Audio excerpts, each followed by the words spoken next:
Welcome to the Beyond the Reef podcast, where I talk to experts and researchers in the reef aquarium hobby, discussing a broad range of topics from corals and reef biology to water chemistry and equipment. We take a deep dive into our guests' methods, techniques, and top reef keeping tips. My name is Adam Sutherland, and I am the owner-operator of Frag Garage Corals, based out of British Columbia, Canada. This podcast is now brought to you by Fauna Marine. I was hesitant to bring on any sponsors, but since I use so many Fauna Marine products, I was really happy to have them collaborate with me. And also, I am now a certified ICP consultant, so if you send in a laboratory ICP test, you can select me as an advisor. Hey, what's up, everybody? Welcome back for another episode. I was away on vacation, so I'm a little behind on this one, but I hope this episode delivers for you. It is Coral Exotic and Thinh Nguyen, and he is a all-around coral master, I would say, but the focus of this conversation was mainly on LPS. He's very good with LPS, very healthy, very well quarantined. We talked about all kinds of aspects of his business and how he runs things, and I think a lot of things that are going to be applicable to the average hobbyist, especially when keeping LPS.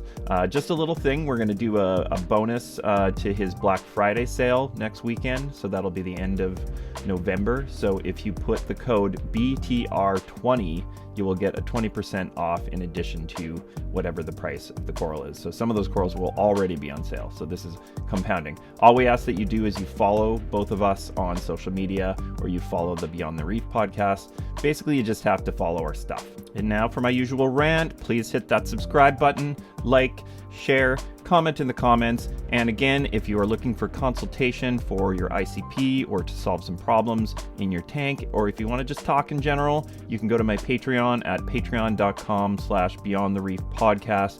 There is an option for monthly consultations. Also, if you just have a quick question and you want to just do one of the smaller memberships, that is totally fine too. So anyways, I hope to hear from you, and I hope you enjoy this episode with Corals Exotic.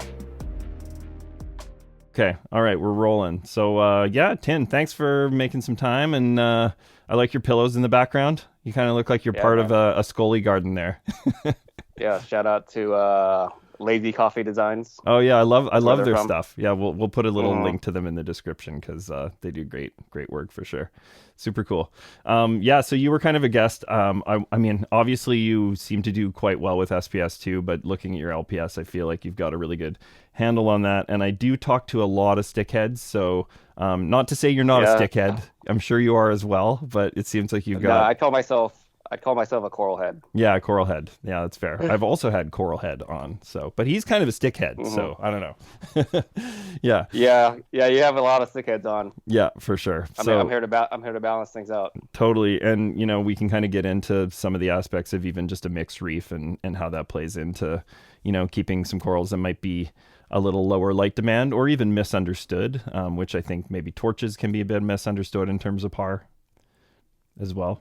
Some of the certain euphilia. Yeah, mixed reef, definitely the most difficult type of reef. Yeah. And I feel like that's what most people want.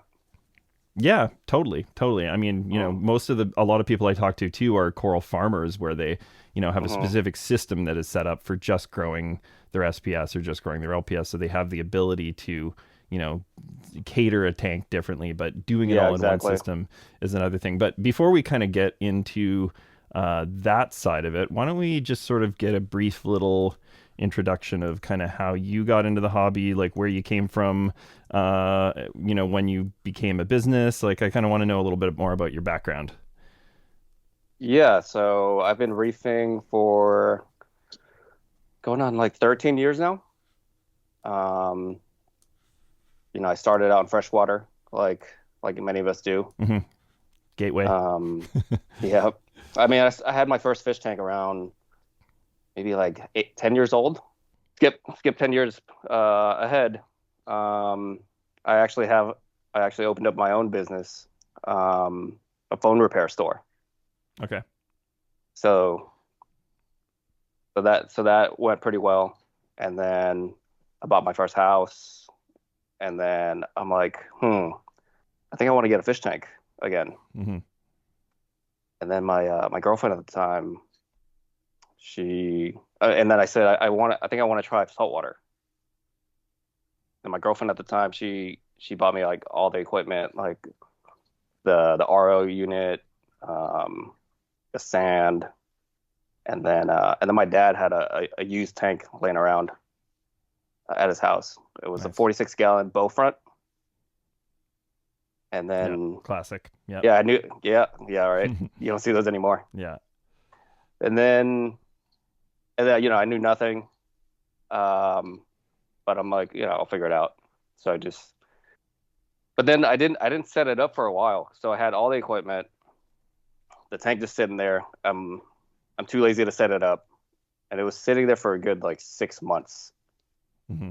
And on my birthday, I had a party, and then I'm like, this is like empty tank is sitting here. It's like not doing anything.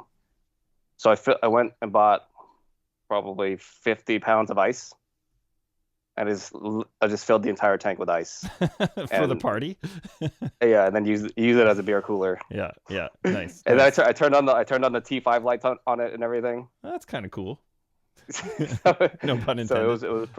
yeah. So and then the cops got called because we were too loud. Yeah.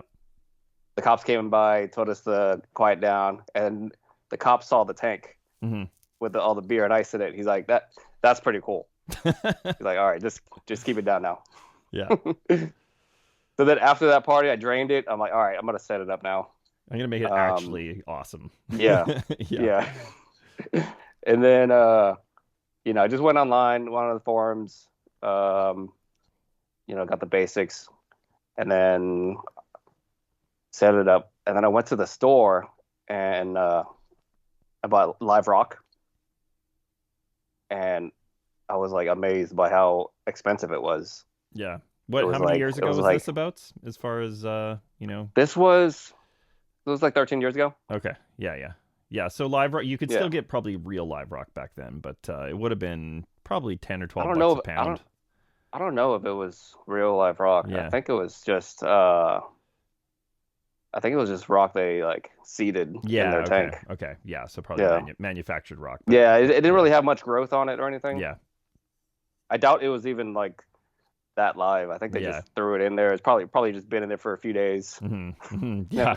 Yeah. Doesn't make much So to then, take much to call it live. Hey. yeah, Just a yeah, little 'cause, bit of like, something. yeah, because how are you gonna prove that it's Yeah. established? Yeah. For sure.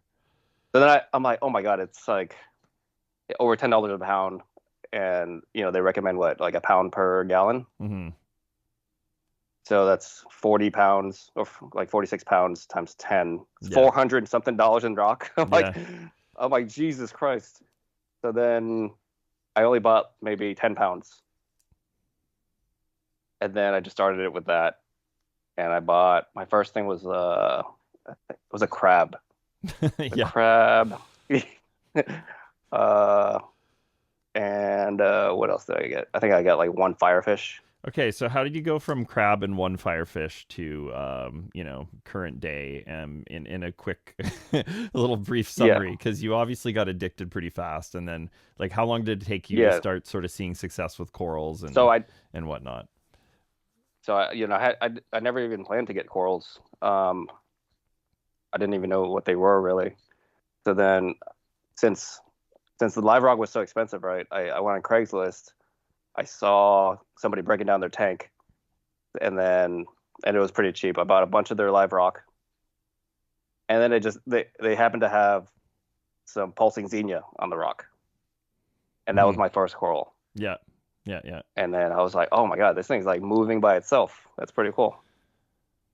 And then it even had those brown clove polyps, those super invasive. Yeah, yeah, totally. But you're Dark like, it's little- coral, it's alive. I I'll was take like, it. yeah. I saw it, and I'm like, oh, these little brown things are cool too. Like, and then I noticed it growing. I'm like, oh, it's growing. Yeah. I was excited over that. And then that's when I started, looking more into coral, and then I just got instantly addicted. I got like a torch, a hammer, an anemone. Yeah, all in the first year. And yeah, the addiction just kept growing and growing, and it's still growing. Yeah, totally. Well, and I guess with your entrepreneurial background, you kind of found a way Mhm. to merge it. So, do you still have your other business, or do you just do Coral full time now? I do. I still have the phone repair store, Yeah. um, but it's been like 14 years. It's definitely slowed down. Um, iPhones are getting more difficult to repair. Hmm. Yeah, that makes sense for So sure. yeah, yeah. They bake in a lot of software to kind of like mess with the phone when you start changing things out. Mm-hmm. So during the pandemic, I started growing. I started building my current coral farm. It's in an extra bedroom that I have, Hmm. and then I just started collecting like hardcore. I started going to all the shows, just as a collector. Started Yeah. collecting and collecting. You know, went went super hardcore right before the pandemic, Nice. So that and was kind of then the influx of probably what is a lot of your inventory now, you would say? Just kind of going to shows and picking the best stuff. Is most of what you grow and sell like aquacultured for the most part, other than maybe some of those non-colonial, more difficult type corals? yeah. So all the SPS I sell, all the A cans, or like 90% of the A cans I sell, Favias, the stuff that you could actually farm, is going to be aquacultured. Hmm. Stuff like acanthos and scolies, um, certain torches. Certain torches just don't really grow fast enough. Yeah.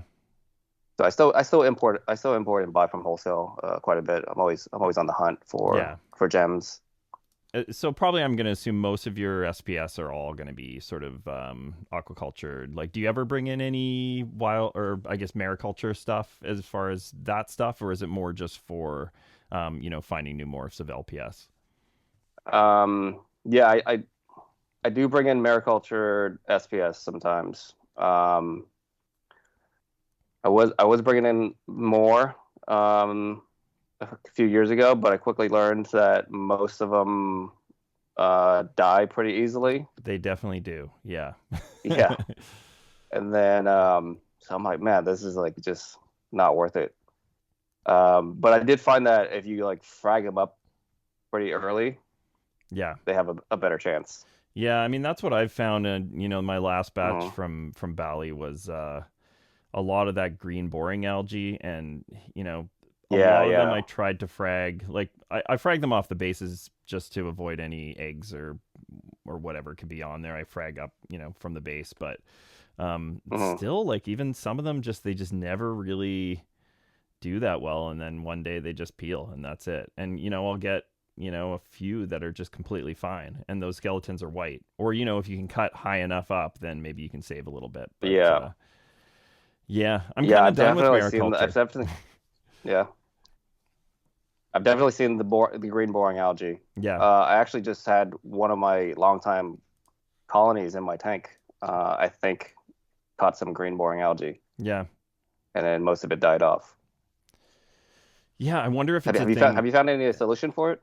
I'm not sure. I mean, there's some discussions going on about the acid regulation between the skeleton and the tissue, and the importance of Hmm. fluoride, strontium, and sulfur. That could be those elements could have something to do with that buffer region of the coral's skeleton. But I don't Yeah. know, because there has to be something that can explain how, especially, like, I would say like a tenuous would be a good example, how it can look awesome one day, or even the best it's ever looked, and then the next day Hmm. you walk in and it's peeling while the polyps are wide open, like, and there's Hmm. nothing you can do. So I think it is Right. something to do with the acid regulation within the coral. But I don't know, because Hmm. the other thing that gets me scratching my head too is, like, sometimes somebody will have some event that really compromises their corals. Let's say like a semi crash where, like, some of their corals bleach out or like lose a lot of their color, and they look like Yeah. complete garbage for a while, and they're able to bring them back. So it's like, why are you Hmm. able to bring a coral back from like near death, Yet a coral that looks amazing one day can start peeling the next day. Like it Yeah. just doesn't make any sense. It's like corals can be extremely resilient, and then they can just completely surprise you in a second. Yeah. That's the frustrating part of the hobby. But anyways, we're going to talk more about LPS today, so I will try to not not get too much into that. But yeah, I I mean, am trying to bring in some more speciosa. yeah. Okay. And some of the Mhm. experiences I've heard about those is some people say they've had the best success when they really blast them with high flow. But have you had much experience with them? Yeah. Certain color morphs seem hardier than others. Have you seen that? Yeah, I would say so because I lost most of my first batch, but there's like Hmm. a bluer teal colored one that's been really, Yeah, really good that's for yep, me. yep. Yeah, the blue with like kind of pinkish coralites. Yeah. Hmm. Yeah, I So have that same same for one, you. and that's been the most that's been the most hardy. It's interesting because that one actually looked a little bit more like a hybrid, like a tenuous hybrid or something like that, which I'm Mm, sure some of these corals mm, are. yeah. I did an episode a few back with some coral farmers in Germany, and they're doing echinata and tenuous together. And some of the Um, offspring look like tenuous, and some of them look like echinata. So it's like they can take on characteristics where they could trick you, but they still are a right, right. hybrid. So, you know, Oh yeah, I think I saw that. yeah. So The there's guy from probably Germany.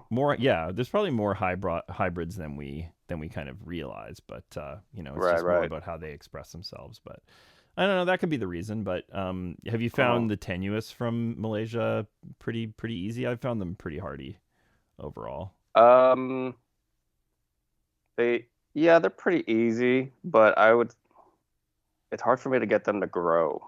Yeah, Like I can, chop them up, color them up, but for them to get like real growth, it yeah. seems to be more difficult. Yeah, I agree. It's like to get them to grow like, your old school aquaculture named corals, like they just don't Hmm. really seem to want to do that. Like they don't just, Right. you'd think after 6 months or a year, they would just be like any other coral, but they don't seem to take off as fast for sure.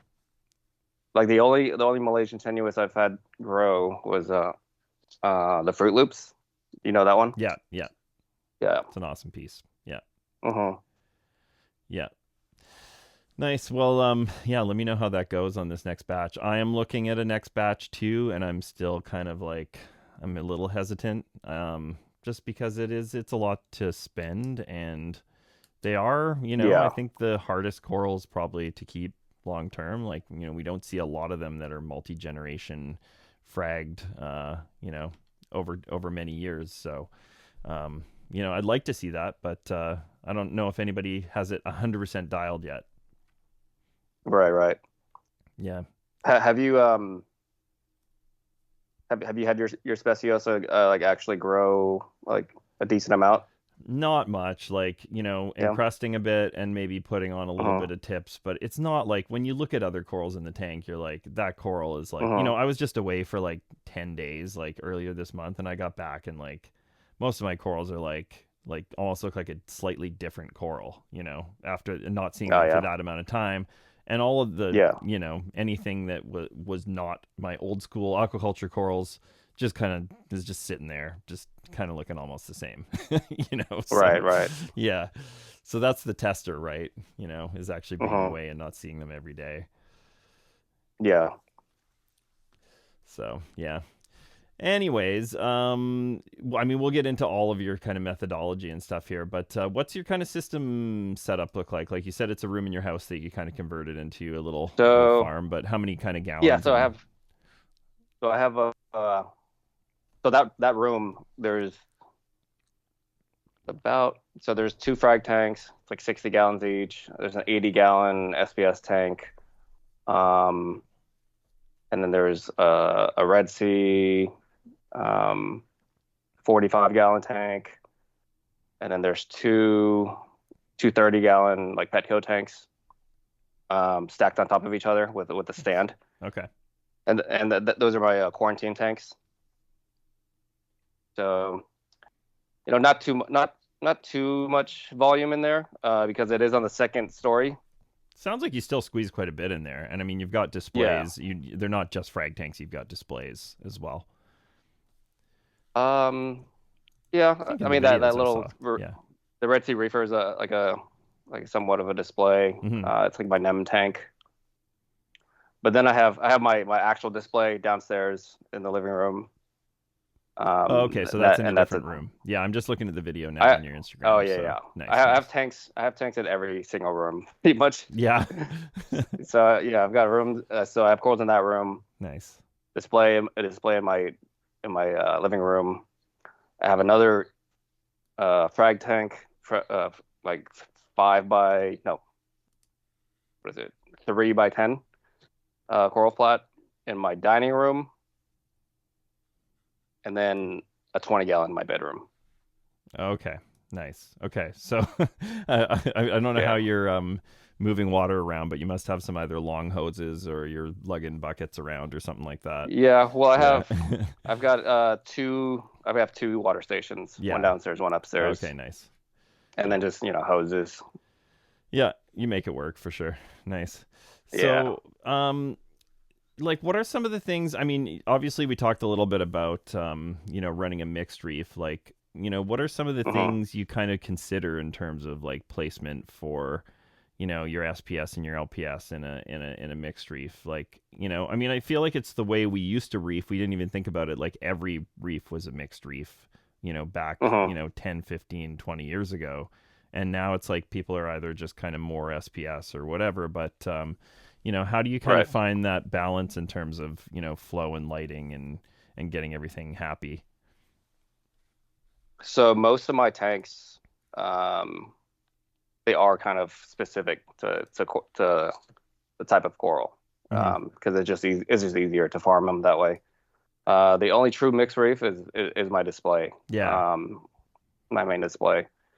So yeah, it's always a challenge. The flow is quite difficult to perfect. Oh, fish almost jumped out of the tank right Oh. now. So um, yeah, it's a constant struggle with flow. I'm still tweaking it to this day. Every few months I'm tweaking it. But I have two gyres, the 350s, and I have them just pointed, just like on both sides of the tank, pointed at each other, Hmm. and I just have them on like a slow ramp up, ramp down on anti-sync mode, Okay. and What's the anti-sync they mode? kind of just blast.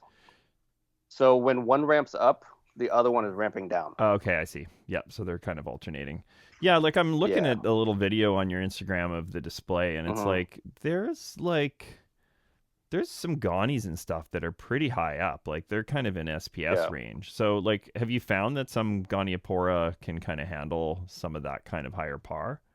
So so I moved those recently Hmm. Okay, so they because were getting too it was much. too much par. It Yeah. was too much par because because my old lights I used to run Radions, and and the Ghanies weren't being getting hit by too much par, maybe like 200 max. Hmm.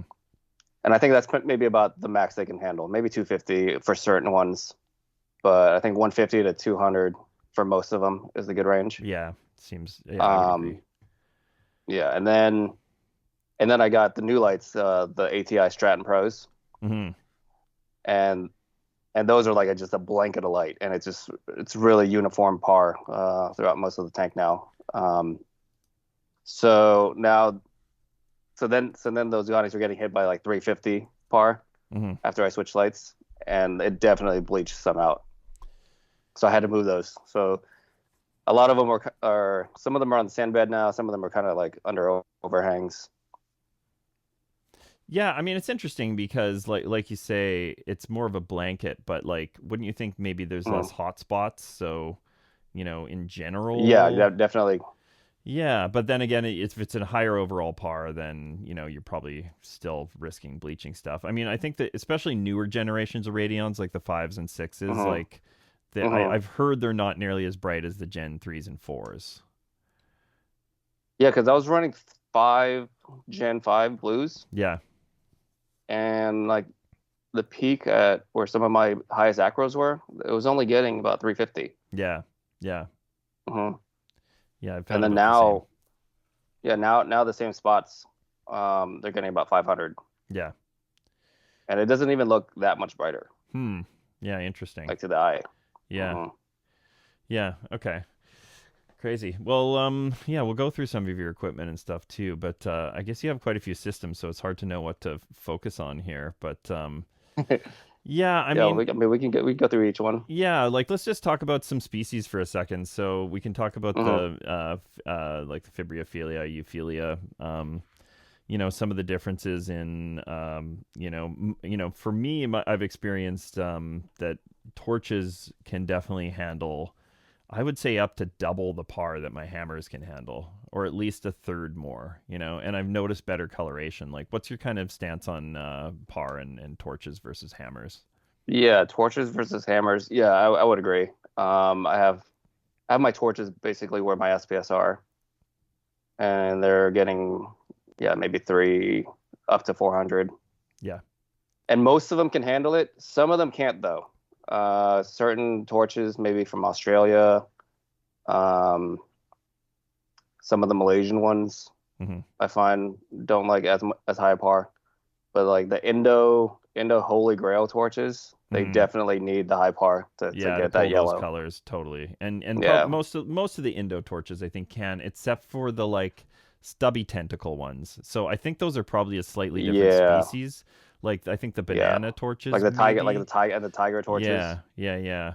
Hmm. Maybe those. So like, is your experience that those would be, you probably would want to max out around 250 or 300 or something with those, or Yeah, yeah, I would yeah, say that. yeah, Hmm. And yeah, then my hammers, the hammers are getting maybe 200 yeah, par. yeah, yeah. Same with Yeah. mine. Then even those, there's a different a wide range with different hammers too, Hmm. that like more par and some that can't handle much par. Yeah, yeah. Yeah, I find with hammers too, like sometimes if the par is maybe on the little higher side with them, and par Hmm. and flow, you don't get as good a polyp extension, but they'll still grow fast. They just won't open up Hmm. quite as much. Like they'll grow tighter, and you might get better Right, coloration. But yeah, right. yeah, Yeah, I noticed you have a lot of those Indo branching hammers, right? You yeah. I farm a lot mean, of I've those. farmed like probably thousands of heads at this point, but Yeah, tons. yeah. Um, Those are definitely a good candidate for aquaculture. Yeah. Just a thing about back to torches for a sec. I Hmm. had been to a friend's place in Toronto who's a really good coral farmer, and he had Hmm. like the best polyp extension I've ever seen on a torch coral. And Hmm. he said the trick is to get the flow to kind of hit it like just underneath the polyp, as opposed to kind of over it or just into it. You kind of want to go, like, if the stalk is long enough, you kind of want to go into the Yeah, base of it, and that's kind of when the coral is its happiest. I wonder how you compare yeah, that to the ocean conditions or whatever too. But yeah. I agree.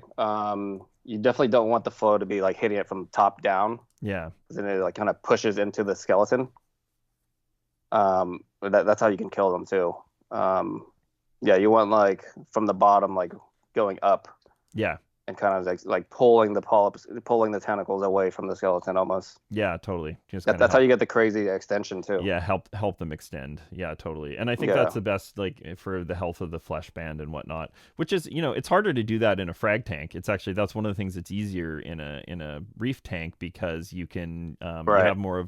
you have 3 dimensions to work with versus more like two in a, well, you know what I mean. It's like in a reef tank you've Yeah. got that whole up and down spectrum.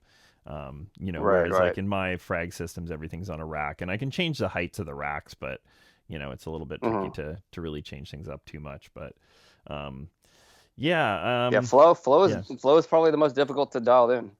yeah. Like, what are your thoughts Hmm. on something I experimented with recently with my torch garden area was Hmm. having some of my MP40s like go down to like the lowest possible setting for like a couple Hmm. hours a day, just to give them a break. Like, do you think that Right. LPS, like, naturally, like, they actually need to have a break every once in a while, like just to kind of relax? I think so. I think they do. Even though I don't really do that, I should. Because I noticed, when I turn off the pumps, they extend They way seem more. happy. Yeah, so is Yeah, they that seem happier. yeah, totally. I mean, it could just be a feed response thing. Like it could be like, Hmm. in nature, maybe they're more used to having the opportunity to feed when the flow is less. It's easier for them to catch food. But Hmm. there might be something to that. I wonder if we'll get a little more, research or data on that at some point. But I feel the same with SPS too. I think SPS kind of need a Oh yeah. break. Like I don't know if there's just like an underlying stress level to corals to just constantly be Hmm. doing the wacky inflatable arm flailing tube guy thing all the time, Hmm. Yeah. but yeah, I don't know. It'd be interesting to see if anybody else has opinions on You it. you I don't feel have you don't have your flow change throughout the day. I mean, I do, but I don't tend to Hmm. go to like 1% very often. I did Right. it on the LPS system, but I would be curious to try it on the SPS system. Hmm. Yeah, because I had Thirsty Reef on, and he was showing me a little time lapse of his system, and he's got sea swirls Hmm. and all kinds of super randomized flow, and that seems to Right. do some good stuff for his polyp extension. So Hmm. yeah, I don't know. Maybe this is something I'll play around with a little bit over the next few months, and I can update on a video or something like that. But if you do the same, we'll reconvene on it.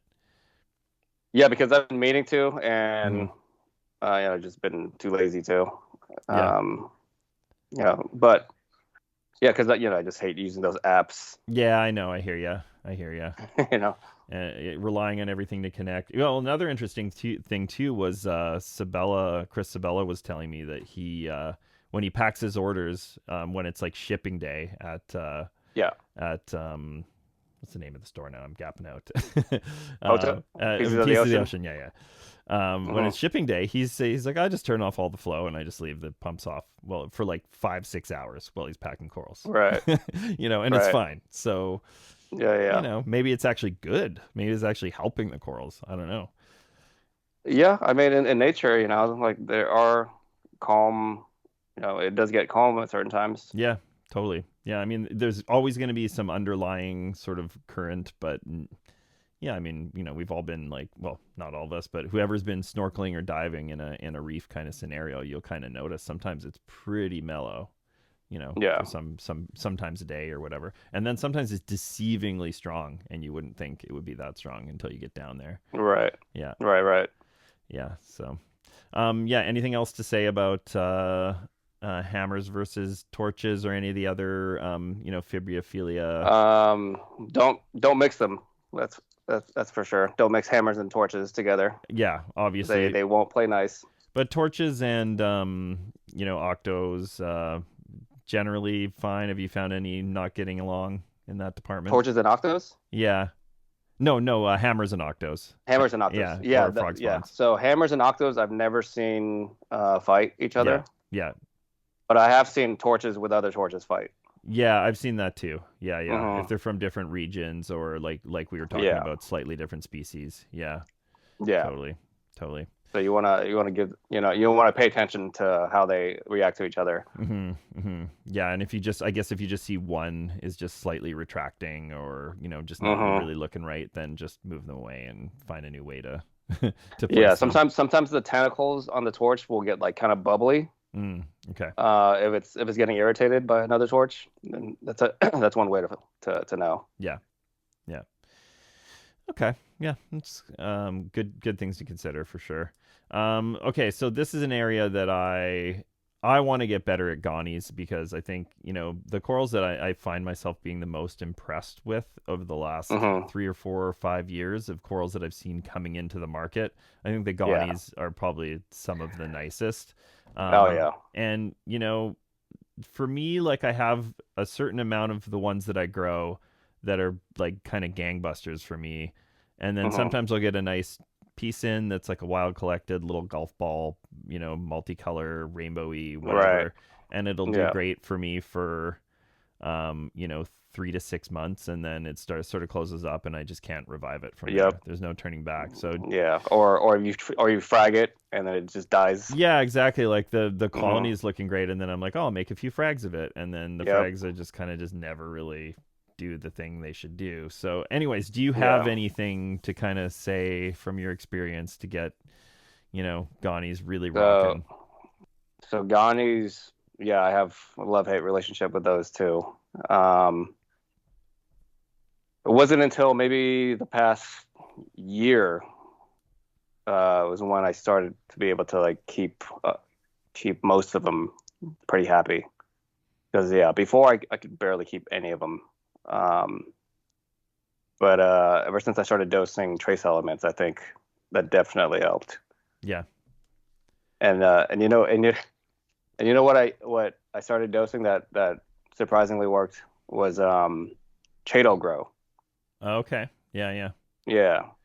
Have you heard of people dosing that for like Yeah, Ganis I and other mean, corals? not particularly for Ghani's, but I mean, Chaeto Hmm. Grow's got some of the metals in it that seem to be the most abundantly consumed, especially if you're running, some kind of algae um, Yeah, scrubber because or I something run like that. Yeah. a fuge with Chaeto in all my tanks. Mm-hmm. Mm-hmm. So I'm sure it was stripping out, a lot of the elements Yeah.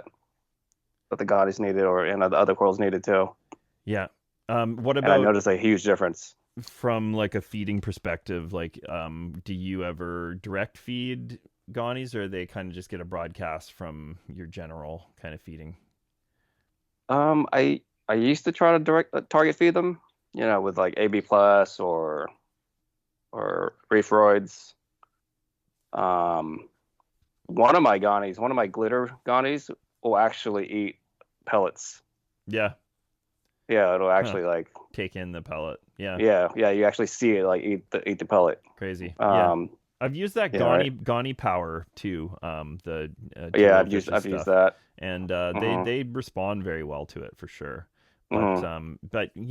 would you say they entirely like need foods to really thrive? Like it I sounds don't more think like so. it's I don't yeah. think so because I didn't really notice much of a difference when I did feed them. Hmm.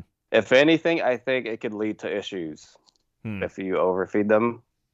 Like food could get caught on the tentacle or just on the skeleton, Yeah, that's a good and point. then I just start mean, causing. Hmm. like corals have a pretty simple gut and way to actually like process food. It's not like they're not like a complex. I Yeah, mean, they're complex. Or I don't want to talk down corals anatomy. I don't know it super well, but we yeah, we think it's like, oh, they're taking in food. They're just gonna digest it just like a human. Like they're a little more right. basic than that. So I don't really Yeah, know. because I've Yeah. I've noticed a lot of like some of the bigger LPS like Scolies Hmm.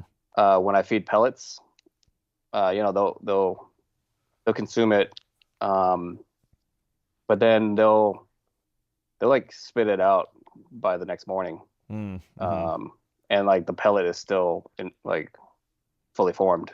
Hmm. Hmm. Yeah, that kind of makes So me I think don't. about the Hmm. whole, Alan Vo concoction thing because his kind of Hmm. goal was to create, a food that is broken down more into a form that is more bioavailable for the coral. It's like almost like the step of digestion that the coral would have to do is already done ahead of time. Right, You right, know? right.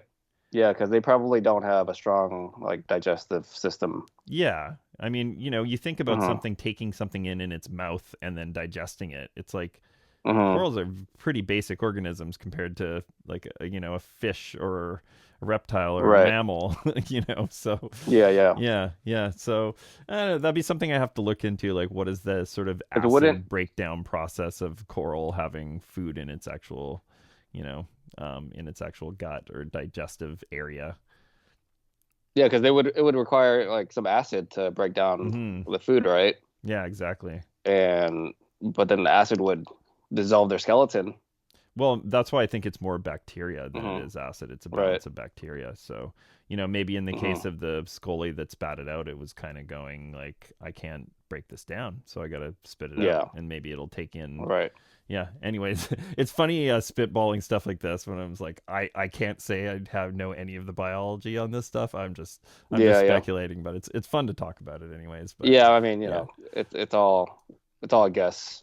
But that's a lot of the hobby, right? I mean, Yeah. it's like it's I think we've gotten as far as we have on a lot of anecdotal science. you know Yeah. Yeah, yeah. there's a lot of good science too, but there's a lot of the the best discoveries in this hobby have come from kind of accidents. So, you know, Yeah, you know, I'm always, I'm always experimenting and see, trying to discover new things. yeah, totally. Yeah, and speaking of, I mean, we'll get into pests for LPS too, but I accidentally discovered a cure for acroporiating flatworms from treating those blue clove polyps with fenbendazole. Oh, really? Because I was treating this was about 5 or 6 years ago. I was treating a system for Mm-hmm. those purple clove polyps, and I had some flatworms in the system, and Mm-hmm. I treated, and after that, didn't see any flatworms. Checked some colonies, never saw any again, and since then I've had a couple people try it on their tanks, and they've had really good results with it. And actually, Really? since then, that was a few years ago. I had come across some Euphyllia eating flatworms, which I think the species that's the bad one that really actually eats the Mm-hmm. Euphyllia, not just the little ones that go on them. Um, Yeah. they're sensitive to the fenbendazole too, so it actually works on them Mm. as well. So there's a solution out there. It's just a matter of figuring out the Right. dosing, and there are some risks involved, obviously. But Did it stress out your tank like other corals? so it affects anything that is in that like Anthalia, like Xenia, any Right. clove polyps, leather corals, any of those Nephthia, Kenya tree kind of corals. Yeah. Like generally corals that you don't really want, Yeah. And if you have something cool like a weeping willow or some kind of Yeah. cool leather, just try to move it to a Yeah. buddy's Just pull it system or out. something. Right. And then the other thing that's sensitive is snails. So, Okay. unfortunately, vermitid snails don't die from it, from what I've heard. And people were hopeful that they would, because Man, that would be a that's nice way to just pull out all of your, your good snails or as many as you can. right. And then hopefully the vermitids would die, but they didn't seem to die. So, but yeah, that's Yeah. If about it. somebody can figure out the vermitid snail issue, Yeah. that would be great. Yeah, that's a weird thing, hey. I mean, they seem to like just totally take off in some people's tanks and Hmm. like, I'll even get, I had a tank shut down a while back and I got some of that person's rock and it ended up Hmm. going in one of my tanks and I wasn't really worried about it and they didn't take off. Like they just I guess you Hmm. just need the right conditions for them to actually reproduce. But, I've seen Right. them just go crazy in some people's tanks before. Yeah. I had a huge problem in my display. Uh, they're covering like almost every inch of the rock. Crazy. So Crazy. I threw in like 200 bumblebee snails, Yeah. and I think they definitely help. I Hmm. think they do help to keep them down. Um, but then those bumblebee snails cause their own problems. They eat all your snails. Um, I think they bother certain corals too. Yeah. And then and also they're falling on corals. They're like, and then they get eaten by corals, and then it'll like Yeah. kill them from the inside out. Yeah. Yeah. The one will fall in and then it'll kind of die off and then whatever happens and the Hmm. coral tries to grow around it and it's a bad time Yeah, for sure. Yeah. yeah, Yeah. Yeah, yeah. Well, it's tough. Some of those things are hard because, as a person who sells coral, you're going to be selling stuff with at the very least maybe some algae that is suppressed but is still on the plug. It still right, exists genetically. It's there. And you might yeah, have vermitid snails. I mean, nobody should be selling anything with an aptasia on it, but it's always a risk. yeah. It's like so, for you, like, picking up corals that you're going to grow that you get from shows and stuff that kind of became part of your collection, what would be your sort of process for making sure you're not bringing anything in?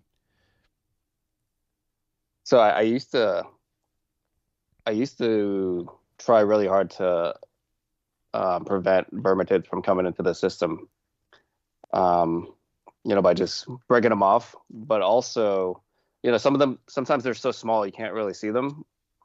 So I actually used to glue every inch of exposed skeleton. Mm-hmm. So I would just smear, a super glue around the entire skeleton. Like if I got a torch, I would just cover the entire Really, skeleton with really glue. crazy. Yeah, yeah, yeah, all up into the flesh, like right up to the flesh. Hmm. And that was super time consuming and just like a pain, and not to mention the cost of glue. Mm-hmm. And so I was doing that so when I was building my farm, collecting big time, that's what I was doing for every single coral. And then the vermicids still got in. Yeah. And then Crazy. and then that's when I stopped. So I just I just feel like they're impossible to fully keep out. I've just accepted that. Yeah. Yeah. I mean, there's certain things in this hobby that, I Mm-hmm. mean, unless you're doing a tank that is started from, dry rock and never has anything introduced other than coral tissue, you know, it's still Yeah, I mean it's hard to possible not, if it's yeah, if it is possible if you do like an SPS tank and it's just all little frags. Mm-hmm. Mm-hmm. But if you're bringing in any LPS, yeah, that's going to be near impossible. Yeah. I just, All those nooks and crannies in the skeletons, you can't possibly get everything. yeah. No, I mean, also, like, I think it would be really hard to get a tank doing really well if you were just to do, like, Mm-hmm. let's just call it like a scientific tank where, Yeah. everything is like, you've picked the bacteria strains you want, you tried to Yeah. colonize like your surfaces. I don't know. It would be a difficult way to run a reef tank. I mean, my success Right. is entirely been built on, the first live rock I ever bought was in Mm-hmm. 2001, and I probably still have some of that rock, and that rock gets transferred to new tanks and put in the sumps and gets shared around. And I Right. probably have some pieces of that first live rock I ever owned. I've never sold any of my rock, so whatever Mm-hmm. I have. So yeah. So who Yeah, that's knows? definitely the best way to start a tank with established rock. Yeah, totally. I tried dry rock before, and yeah, it was just a nightmare. Yeah, yeah, it's hard. I mean, people will ask me for my advice on getting a system going Mm-hmm. with dry rock, and I'm like, I just can't really weigh in on this. It's actually, Mm-hmm. as much as I am a moderately successful reef keeper, I just don't have experience with that. That's actually kind of a Mm-hmm. humbling thing about the hobby too. Is like you could actually talk to a hobbyist who's like 6 months or a year in, and they may actually have some little bits of observational data that they can share with me, that Right. I didn't consider, because yeah, I haven't run a tank on dry rock, so they actually technically have more experience with it than I do. you know Right. Right. yeah, totally. Oh, Oh, but to get back to the pest. yeah. So my QT process, it's pretty extensive. So any new coral I bring in, first I'll trim off the skeleton, any excess skeleton, like unnecessary skeleton, Yeah. and then so I'll physically clean off as much as I can, and then brush every inch with a toothbrush. I have an electric toothbrush just for that. Mm-hmm. So I brush it till it's pretty clean. I use little picks, scrape off anything that looks weird. And then after that, then I'll dip them. Um, so my latest dip of choice is actually peroxide these days. Oh, okay. Yeah, so I've used every single dip before, and peroxide, I feel like it's pretty strong. So I only dip them for like a minute, Mm-hmm. and I'll blast them off, and it takes off any flatworms or anything. And I Okay. think it even kills, some algae. Yeah. What's the concentration of the peroxide per? Mm,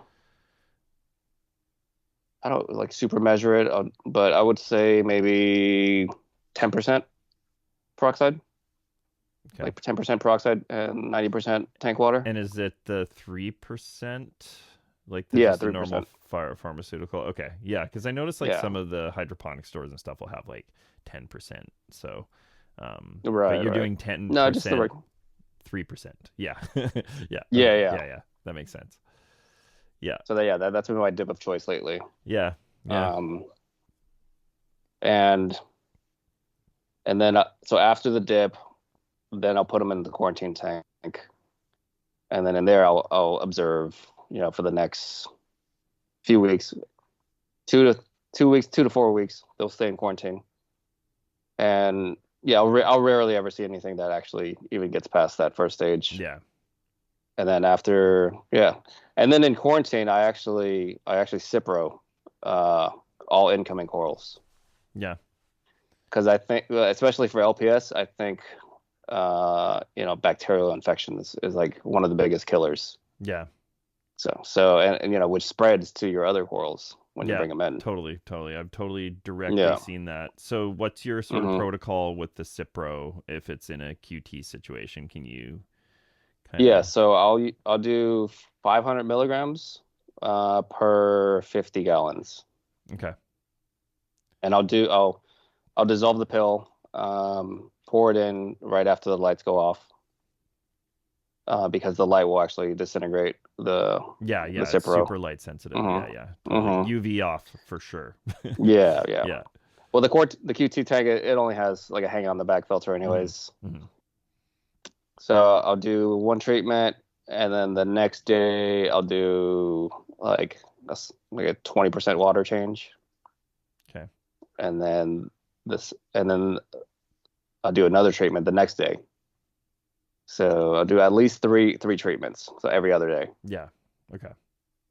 hmm Yeah, and that's if you've added a batch of stuff, and then so that system's basically Yeah, just it's a quarantine only system, I guess. Hey, like quarantine slash hospital tank, yeah. I was gonna say because because there's sort of a distinction with mhm, hospital tank is sort of more of a tank mhm. that's I guess you can run very specific treatments in it too, right? Yeah, Yeah. because even corals that are already in my systems, if they get sick, hmm if I see signs of bacterial infection, I'll take them out. I'll just throw them in the quarantine tank while I'm Yeah. treating it with Cipro. It's tricky though because the quarantine tank has to be close to as good or better than your other tanks as far as water chemistry and conditions. Like don't want it to be like the problem with most people's quarantine tanks is they're much worse than their actual tank. So like Yeah, have you yeah. tried to make sure that this system is like pretty optimal? Because the problem is once you get a system that's optimal, you want to start throwing more hmm stuff in there because you're like, oh, this is Yeah, growing corals well. Like, you know, yeah, yeah. Um, well, some of the corals end up in quarantine for like 3 4 months yeah, because they'll either just like I'll just forget about them, or they'll be doing well in there, or if I don't have enough space to pull them out yet. yeah. And sometimes you're Um, just like, this is rocking. I don't really want to mess with it. mhm. Yeah. Yeah. But eventually it's got to move. Yeah. Yeah, the chemistry in my quarantine tanks, yeah, I don't really test them, um, but I do a lot of water changes in them. So Yeah. I feel like that is enough to keep them healthy enough for the months that they might be in there. Yeah. Yeah, that makes sense. Okay. That's cool. hmm Yeah. So it sounds like you So got a, I don't really stress over the chemistry in the quarantine tanks too much, yeah. as long as the salinity and temperature is right, Yeah. and visually, as long as the corals don't seem to be dying, Yeah. seems Totally. to be okay. So, and then once you move stuff back to the main systems, I'm assuming you're doing Yeah. another dip to everything before it moves out. Yes, Yeah. one final dip before Yeah. as they're coming out of quarantine, Yeah. Okay. and one final scrubbing too. I'll Oh, scrub okay. them again. Yeah. Okay. Man, that's pretty solid. That's pretty good. I definitely So more yeah, vigorous than me. it's a huge yeah. So like I love collecting corals and bringing in new corals, but the QT process is such a pain. So I do dread it. Yeah. Yeah, you're better batching Yeah. stuff, hey. You're better like rather than just picking up a coral here or there, you're better just getting I'm going to do a batch of new corals and then deal with all of them at the same time. Yeah. Well, the QT tanks are always active, so like I'm pretty much just always treating them every week or so. Mhm.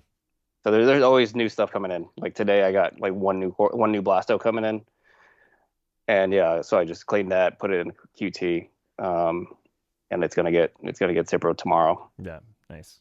Well, I guess you're less likely hmm to miss something if you're dealing with one or two corals at a time rather than a hmm huge batch of stuff. But yeah, that's why it would be hard being a wholesaler or something. Just imagine the volume of importing. I don't Yeah, know, yeah, like you definitely can't take care of the corals like that. no, Dealing with with volume. Yeah. I'm all about quality over quantity, anyways. So Yeah, same. that's my jam. Yeah. So let's move through some more of the corals here because it's kind of nice to just kind of get your Yeah. perspective. Yeah. I mean, I actually found I've gotten a lot better at chalices over the last few years. Doggo. Um, This is Phoebe. hey buds. Um, you can be in the video. Chalices, like, what's your kind of experience with some of the different species and whatnot? I mean, I don't know the species super well of Echinophilia, but the sort of rainbow chalices and the nicer ones, like, what's your sort of par range and any So, specific kind of things on them? so I wouldn't call myself like the biggest chalice collector.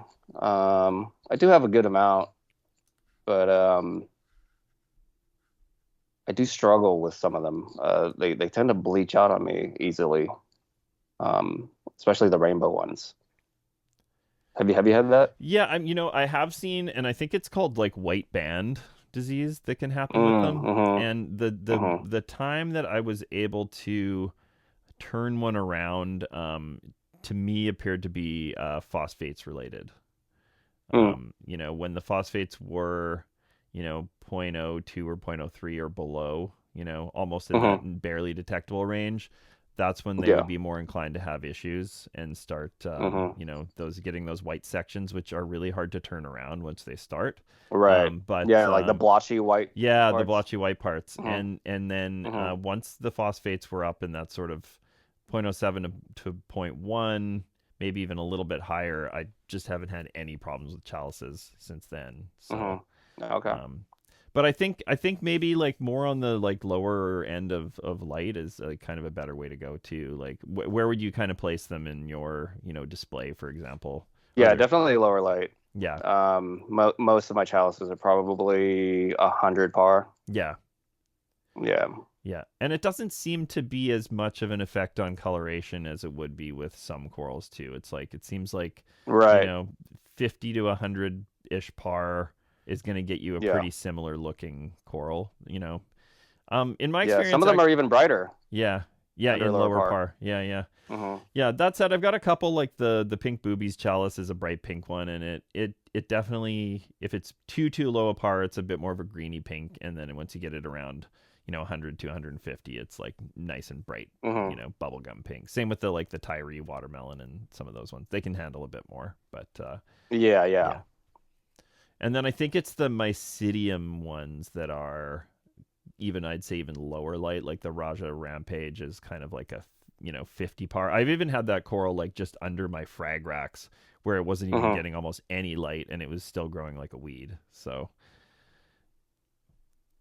I think I've seen them in pretty high par though. yeah, The maybe Raja Rampage. maybe they can Mm-hmm. adapt. I think that's the Yeah. thing is maybe it's not so much about what the coral can handle. It's about like how fast can it handle a rapid change to a higher par level. Yeah. Yeah. I feel like a lot of corals can adapt to the par. Yeah. So maybe you're sort of better, with some of these like, LPS, you're just better erring on the side of like starting it off too low and ramping it up than, Yeah. hoping it Exactly. will just, expecting it'll just figure it out and be fine. Cause, Yeah, because too low light will rarely kill a coral, but too high light will yeah, could definitely kill a coral. totally, totally. Mm-hmm.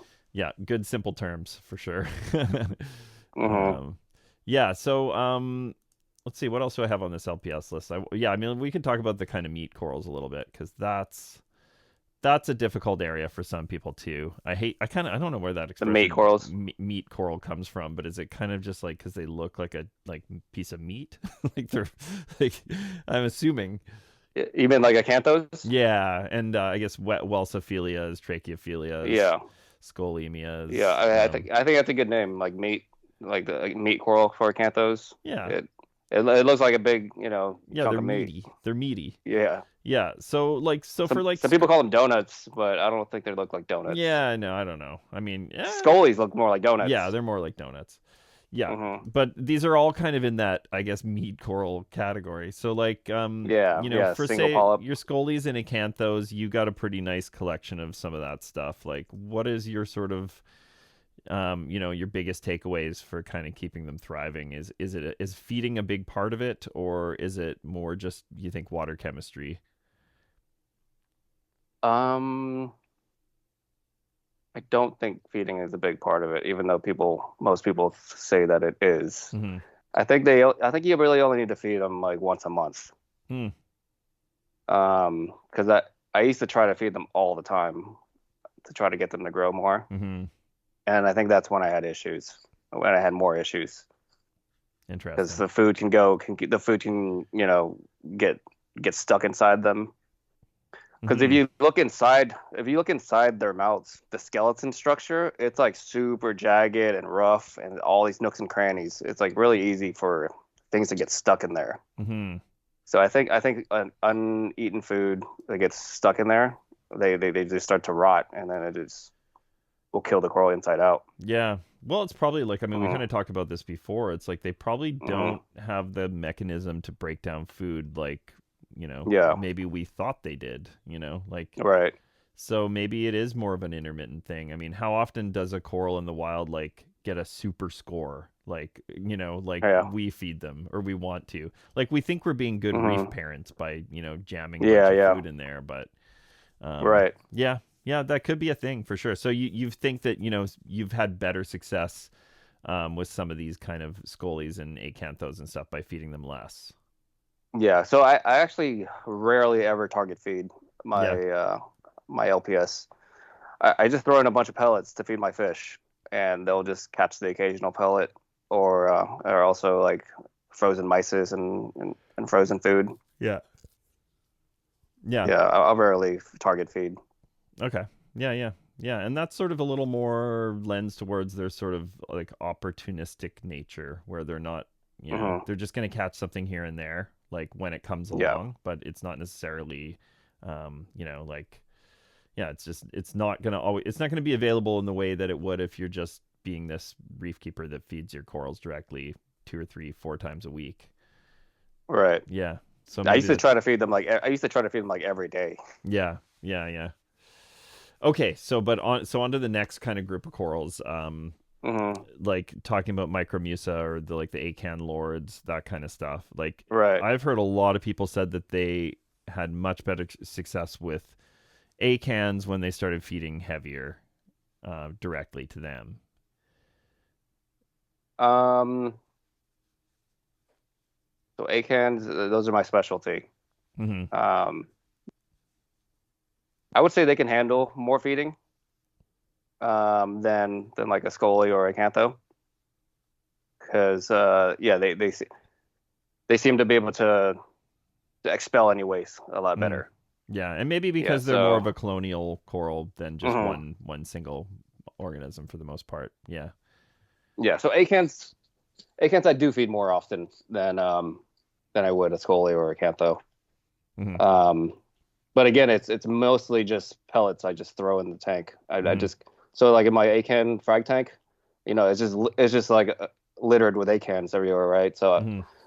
So every pellet I just throw in like a handful of pellets. It's gonna a bunch of them are gonna catch the food. So if it's like an extra nice acan, I might target feed to try to make it grow faster. Mm-hmm. But yeah, yeah, I would say acans like to be fed more. Yeah, yeah, but still, Hmm. you don't think they need, I still don't think they need it. yeah, Yeah. yeah, okay, yeah. It's funny. Acans don't do that well in my good systems at my place, but Hmm. acans do. I have some tanks in the local fish store, and they do better in that tank than they've ever done in my farm.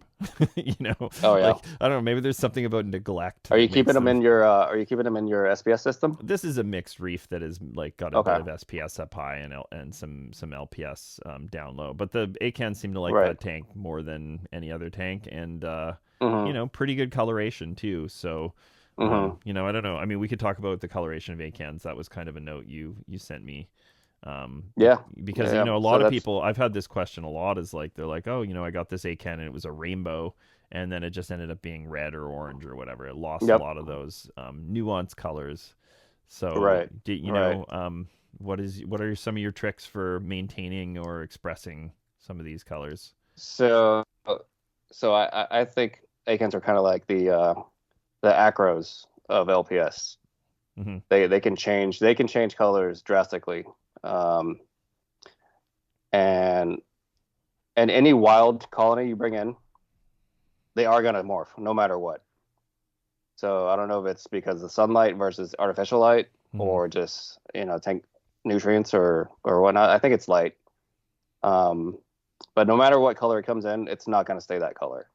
Yeah. Unless it's like all green, then it'll probably stay all green. Hmm. Yeah. But if it's if it's a rainbow, 90% chance it turns all red or all orange. And I don't think there's anything we can do to stop that. Yeah. I think it's just I think it's just you know the conditions that our reef tanks are. Yeah. They just can't keep that color. But there's 10% that do keep Yeah. crazy rainbow colors. Hmm. Um, and I think it just boils down to genetics. Yeah, I mean, that said, I've had some acans that were from another system that had okay color, and then Hmm. I've colored them up quite a bit better than they were Yeah, originally. yeah, I brought back some of those rainbow colors, and then I've also right, done the right, opposite. I've taken ones from a yeah. tank that looked really good, and they were aquacultured pieces that were in Oh, okay. multiple years in the hobby, and I've colored them Hmm. the opposite direction where they've gone more just all Right, right. red. So I mean, is it a trace element thing? Is it finding just the right par? That could be a big part of it too. Like what like have you noticed? Like what would you keep your sort of, if we're just talking Acan Lord or Micromusa Lord? Like what would be Yeah. kind of a par range you would say most of them are at their best in? So my Acan tank, where most of them are, I keep them under about 150 to 180 Hmm. par. Okay. So some of them like higher par, like up to 200, and some of them need higher par to get the bright colors. Yeah. And then some of them can't handle that par, and they'll bleach out. Hmm. Um, because I think acans that they're collected in a lot of different places. Yeah. Um, Totally. Most common ones are the Aussie ones. Those most of them they can handle about 120 to 150 par. Hmm. And then the Asian acans, those like lower light. Yeah, I kind of got the impression Yeah, like the Japanese Acans, like I've seen some of the yeah. Japanese ones. They're pretty cool too, but Hmm. I got the impression those were from much lower par, like pretty deep Yeah. collection. So would you say So like, those Japanese acans are actually not from Japan. yeah, okay, that's just where they're Yeah. exported from? No, that's just what people Okay. claim that they're from, but Yeah. no, they're not from Japan. Because I don't think you can collect any corals like that from I Japan. didn't think so either, but Yeah. yeah. No, it's just somebody called them Japanese acans at some point, and the name kind Hmm. of caught on. Okay. But they're definitely not. They're from Asia, Okay. but they're not from Indo either. Yeah. Yeah, okay. So Well, somewhere, Indo does have acans actually. There yeah. are Indo acans. Those are super difficult, Are and they? none of them. Yeah, those are like extra difficult, and they're never like very attractive either. Yeah, like as far as the So, sort of Acan Lord types, yeah. Like you get some nice mhm. Acan Echinatas from Indo, like some rainbowy kind of Yeah, variations and stuff, right. but yeah. But no, it But then does those seem aren't those like aren't. I mean, the best ones come from Aussie, I think Yeah, hands down. So, yeah. yeah. Yeah, another interesting sort of just an observation about a lot of Aussie corals, like when you look Hmm. at an Acan to Lobo to Scully, like you kind of see like the genetic connection between a lot of these corals, like they, Yeah. and same with Blastomusa versus Hmm. Acans, like you kind of see like a genetic, progression how these corals could be related Right. to each other from, a parent coral that existed, 10,000 years Right. ago or Right. whatever. And it's interesting because, some of these corals I think can probably touch each other, but we're not about to risk it. But I would think that some of them are probably genetically close enough that maybe they actually wouldn't burn each other. I could be Oh wrong, but well, I know for sure. So Micromusas, yeah, um, and Micromusa Lord, they're pretty much the same thing. They're just different sizes. They can yeah, definitely touch. yeah, okay, And then Bowerbankies can usually touch acans. Sometimes they'll fight, but they'll never kill each other. Mm-hmm. And It's then like Big Scullies, Brother. It's the big brother to the yeah, Akan exactly, Lord. Yeah. exactly. They will fight sometimes though. You'll see like their filaments come out, but Mm-hmm. they'll never really kill each other. And Scullies too. Scullies will, on average, can touch Mm-hmm. those corals as well. Just not Akan But like, Echinatas, because those things will yeah, no, melt. no, They will melt no, Akin anything. Nekanata. Yeah, yeah, Yeah, yeah. it's like I So think of a I lot of guess I guess a lot of corals are like a paper rock scissors match, and then right. there's the one that's the dynamite, or what is it? Yeah, I think that's the Akan Echinata. That's like I've even seen those things burn like anemones and stuff, like corals you'd think that would yeah, be the strongest burn, but yeah, it's pretty crazy. yeah. Akin Nekanata. That I guess that's like the only true Akin left, right? Hmm. Hmm. Because the Akins we call Akins are Micromucil lords, but I'll Yeah, keep calling them Akins. That's what yeah. everybody knows them as. I know. It's an easy catch name for them. Micromucil Yeah, is a long word, and whatever. yeah, I mean, Micromucil lord. yeah, make some scientists mad. It's fine. We're gonna say coral heads instead of polyps. We're crazy. Yeah, We're out right. of control here. Yeah, and they're gonna reclassify it next year, anyways. Yeah, for sure, for sure. They can do what they want. It's fine. Yeah. Yeah. So anything else with acans? I mean, you kind of seem to have like a pretty good thing dialed. Like, do you want to talk about the fragging? Anything particular with fragging them or anything like that? Yeah, they're actually very difficult to frag if they are aquacultured. Yeah. So, like a wild colony will come in, you can easily frag single polyp frags off of it because the skeleton is like extra thick. Yeah. But when you actually have aquaculture pieces, the skeleton will be much skinnier. Mm. Kind of like acros, like when they come in, they're like extra thick, Hmm. and then once they're aquaculture, they tend to be a little thinner. Um, but yeah, so cutting like an aquacultured acan is quite difficult. Because you're gonna you you kind of have to decide which polyp you want to look nice, and then the polyp next to it, it's gonna like not have a full like skeletal wall, Hmm. and then that polyp, it's not gonna look good for like 3 months. So it's pretty tricky to frag them. I've gotten it down pretty good, but yeah, they're not fun to frag. I'll Yeah. make frags and like they won't be a full polyp for 3 months. Hmm. So it's not the best coral to farm economically. Yeah. Yeah. It's not the most Hmm. lucrative. But yeah, Yeah. I versus see like what an you mean. acro, you can frag it. Like an acro, you can frag it, sell it in 3 days. Yeah, totally. And I mean, like Hmm. acans too. It's you get so many small little polyps towards the outside growth that Yeah.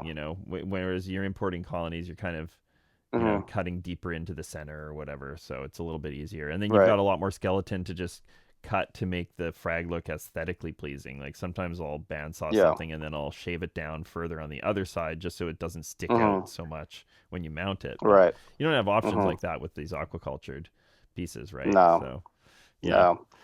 That's why that's why most coral farmers don't really farm acans like that. Hmm. Hmm.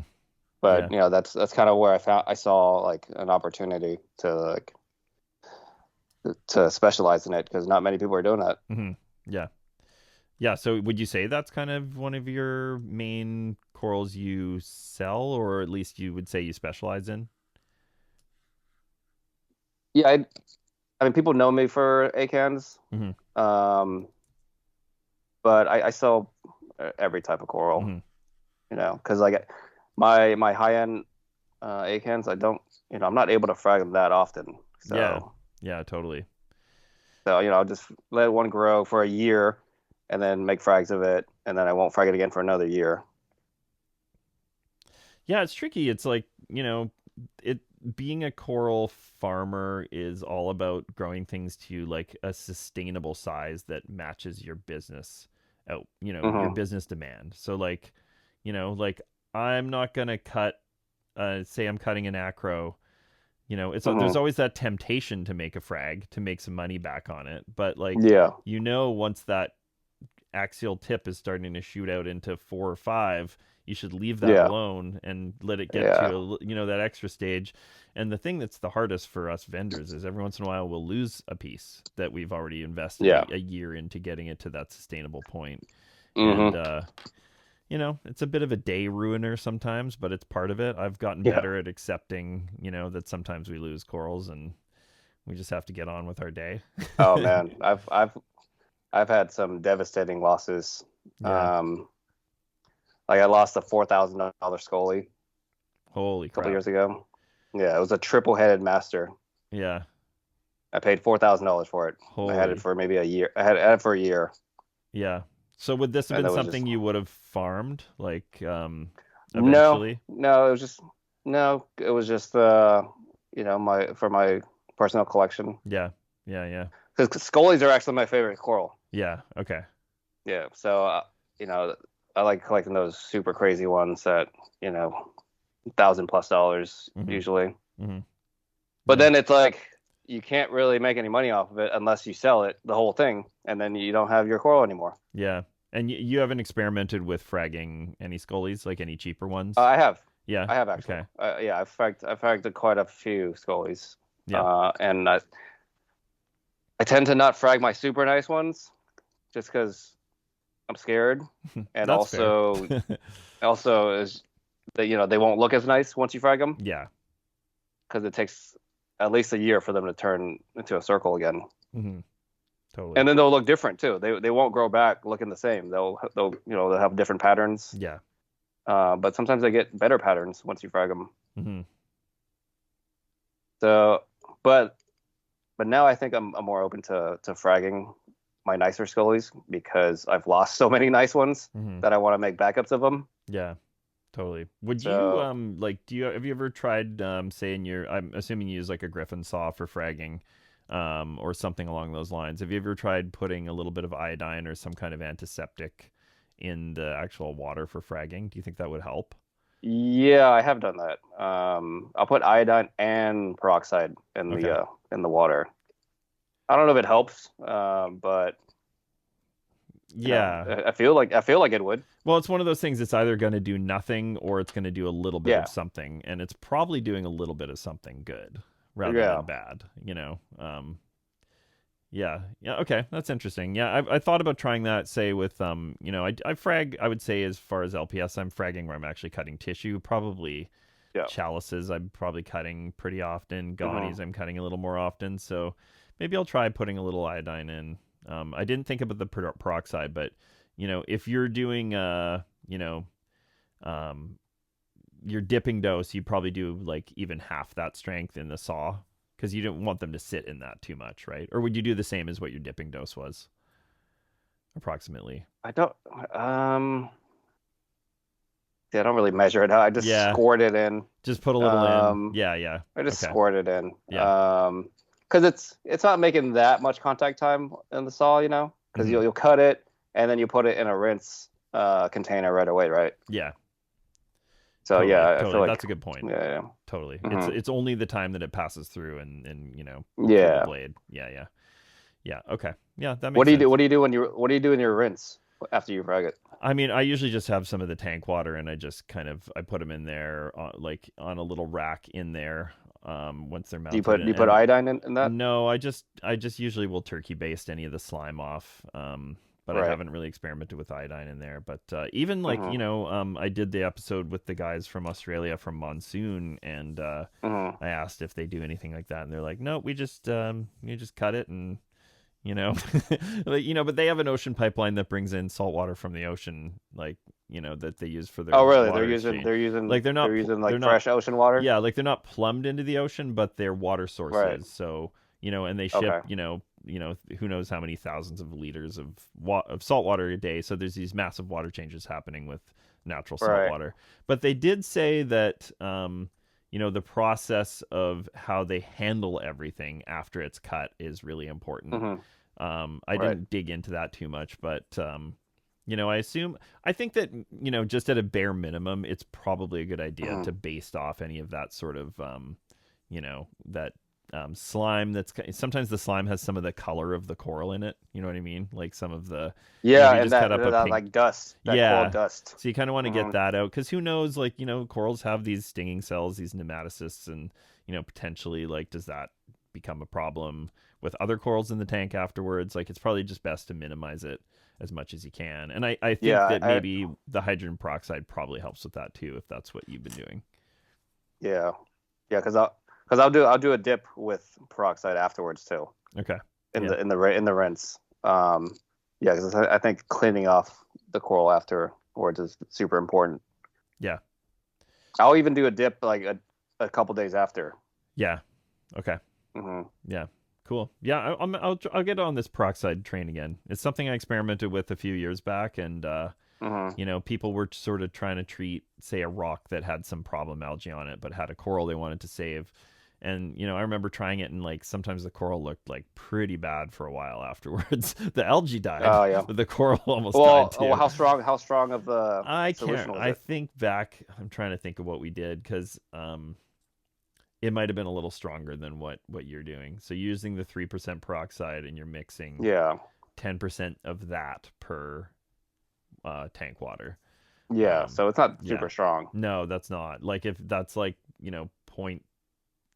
That's like 0.3% basically, right?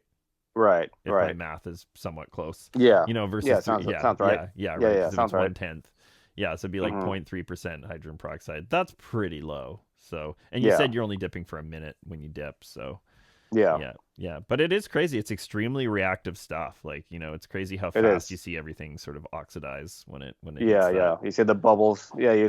You'll see like bubbles forming inside the tissue Hmm. of corals. Totally. Yeah. So, But yeah, people will dip zoas in full peroxide, no tank that's water. crazy. That seems Yeah. nuts to me. Right. Yeah. Especially even from a toxic standpoint, if I don't know Hmm. how paleotoxins are, if they Hmm. become airborne, but if there's any time Hmm. that they're going to be expelled at a rapid rate, I feel like that's going to do it. Yeah. Yeah. So I don't know. I'd be careful. I mean, any of this stuff is all stuff to be Hmm. extremely careful with. I mean, I don't want to. I don't recommend anybody even messing around with any antibiotics, but I do see the merit and the use for some people. It's just it needs to be done in an intelligent way and not overdone. Yeah. And Oh no, um, for sure. it's and it is a responsibility that maybe lies more on the side of the coral vendor than on the hobbyist. I don't know if the hobbyist should be messing around Hmm. with antibiotics so much, but a vendor like you is a good vendor, and you've gone through this process, not only before it gets to them, but before it even gets into your main system that you sell your corals from. Hmm. So Right. that's some peace of mind people should consider when they're going to buy corals, right? Yeah. Yeah. What are some other corals we can talk about here? In terms of like, any particular tips? I mean, I don't know. I feel like the fungias and heliofungias, that kind of stuff's pretty easy. It's just kind of low light, kind of keeps to itself. You think so? I don't I think they're know. pretty I mean, difficult. Have you kept I them long term? haven't kept the higher end like colorful rainbow ones. Like I've got an orange Hmm. one that I've had for like 3 or 4 years, and it just does Hmm. its thing. I don't know which Right. variety it is, but it seems fine. So is it Hmm. one of those kind of corals where when you get into the more like crazier the morph, the harder the coral seems to be to keep for some reason? Yep. Mm-hmm. Yep. Like with a lot of corals, the more colorful it is, the more delicate it tends to be. Yeah, and that tracks for me. I mean, I do think that if a coral Hmm. has more colors that it needs to produce, then maybe it has more Hmm. requirements, like maybe trace elements matter Yeah. more. Also, I think certain colors will like absorb light differently and like photosynthesize differently. Hmm. Like most green corals, will be hardier than other colors. Yeah, yeah. But yeah, but not for Ghanies. I feel like green Ghanies are more delicate than like a red Ghani. Hmm. Interesting. Hmm. Well, that's a Because very like specific observation for sure. yeah, because the ORA red Ghani that's been in aquaculture Hmm. for Hmm. super long. Yeah, like that's super hardy. Hmm. But then you get in like the super neon green highlighter ones from Aussie. Hmm. those tend to be pretty delicate long term. Like the first few months it might be okay, but after like 6 months, it's kind of hard to keep them after 6 months. Yeah, no, I think that is like a fairly not well understood, but it's an observation I've heard before. I remember Jake Adams talking about it, how those green fluorescent pigments are like one of the easier pigments for Right. created in nature. Like I guess it's just more of a, like less is involved in synthesizing it versus maybe orange or whatever, because it's pretty crazy. I mean, you think about colors in general when you're, where does our paint come from? All of these colors have to be sourced from things in nature, which are, producing these pigments for whatever reason.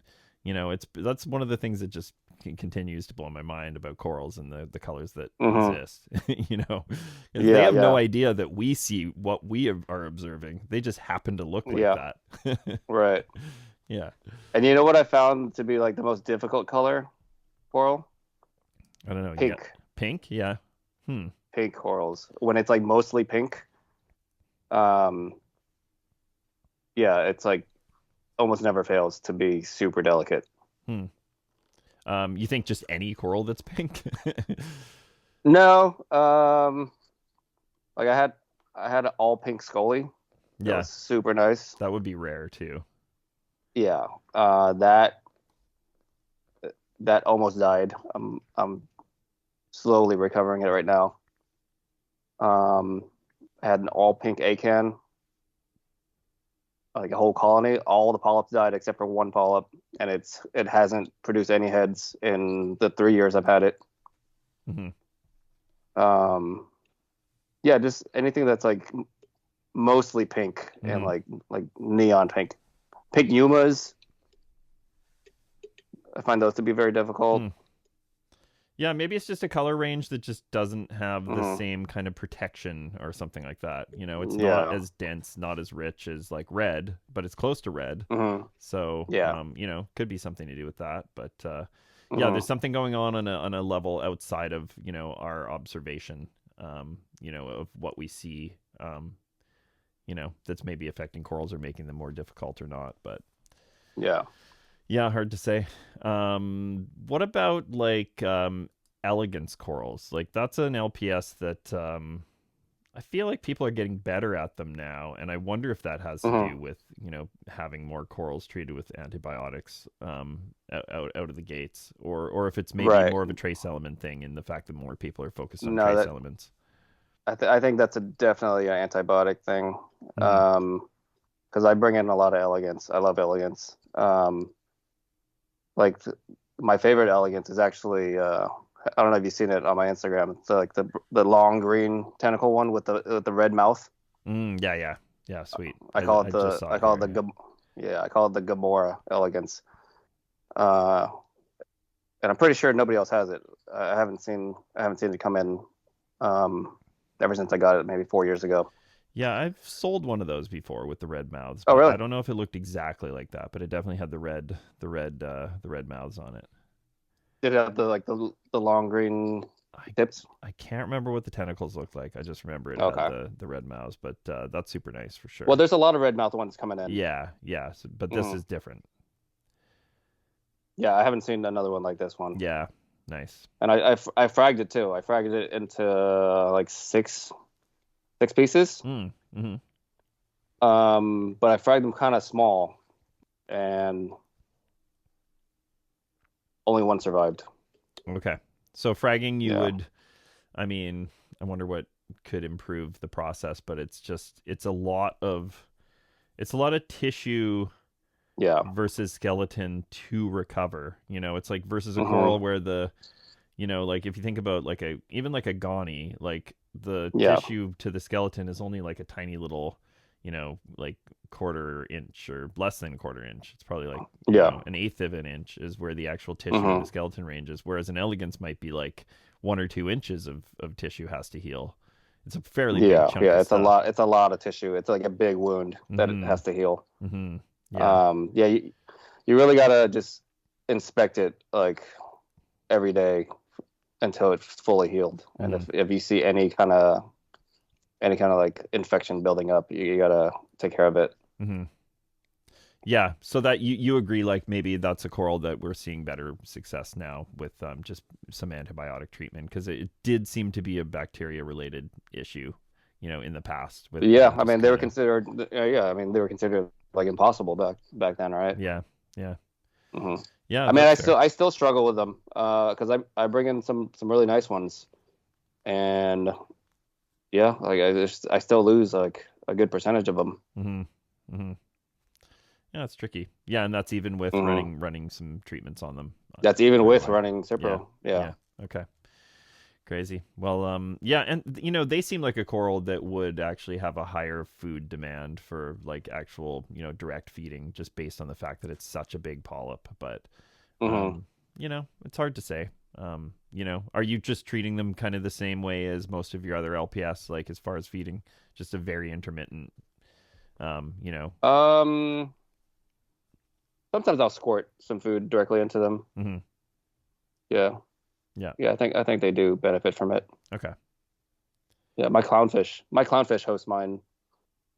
So I don't know if that's giving them food too. I do think so. Yeah, I do think that there is hmm part to that with the clownfish actually bringing hmm in, even just the clownfish is going to poop while it's in a coral. So I would Right. assume the coral gets some benefit from that. Maybe that's a little bit like what's coming out of the fish is a bit more like the concoction. It's a semi-digested, Yeah. Yeah. bacteria make slurry of food. So maybe that's Yeah, I why. mean they say fish poop is the best coral food, right? Hmm. Totally, it's full of trace But elements and then all kinds of good stuff. yeah, but then you see fish like just take a crab directly on a coral. You don't really see the coral like eating it up though, No, yeah. right? I think there's more processes to it than that, hmm and or is it more just the ammonia in the fish poo, or Right. whatever that's part of it. But it's hard to say. I hope that in the next few years, like we have a better understanding of corals' nutritional needs, because it's like I don't know. It's gone through a lot of phases. If you think about like the zeovit thing, like that was kind of like almost like the corals were sort of being starved in zooxanthellae, but the Right. system was harvesting, bacteria strains that fed the corals, hmm and the corals were running more, pastel or whatever, but they were still, Right. you know, some people had awesome tanks with that zeovit method. So yeah, But that hard to method say. was made mainly for SPS tanks, right? Yeah, I don't remember it being an LPS thing. I don't think your LPS would hmm look very good with a zeovit Yeah. reef. Yeah. Yeah, but I mean, in general, I would say the style of SPS now is that's more popular now is a more rich, hmm denser zooxanthellae population. You're not limiting Yeah. that population in any way. You're sort of trying to Right. support it. Where I think sometimes those populations can kind of get run out of control, and that's why we see some of these black corals and stuff happen, where the balance hmm of whatever regulates that zooxanthellae kind of gets out of control. Right. But it doesn't seem to be a problem with LPS. Like I've never seen an LPS just turn completely, like a hammer or something, just turn completely brown. Like it's usually gonna have some color still, Right. But I've had acans turn black. yeah, yeah, Yeah. okay. Yeah. So I've had acans turn black usually because they're pissed off or something. They Mm-hmm. won't be puffy. Um. Yeah, I don't know what it is, but yeah, Mm-hmm. they'll turn pretty black, Mm-hmm. and it'll take a long time for them to color back up. Mm. Yeah. All right. What else we got on this LPS list here? That was most of the ones I wanted to talk about. Because everything else, I mean, I don't know. Well, most of the other ones are easy, like things like Leptastria. This one that I had one of, and I sold it, but it was one I learned you needed really low light for, was the Australamusa. Have you kept Oh those yeah, much? those are difficult. Yeah, well, I had one and it Um. was like it looked pretty good and it was fine for a while and it started mhm, to lighten up and then I put it like under mhm. like, less than 50 par and then it recovered. Right. So I think that, Okay. Australamusa is like a super super low par LPS. Okay. Again, it's just I kind of do like, like those. yeah, if you get an LPS that you don't have experience with it and you don't know Mhm. that much about where it was collected, if it is wild or if it's a farmed coral from overseas, then just start it like just like almost like Yeah, just with a started low. pathetic amount of light, Right. and just bring it up from there. Right. Yeah, totally. Yeah.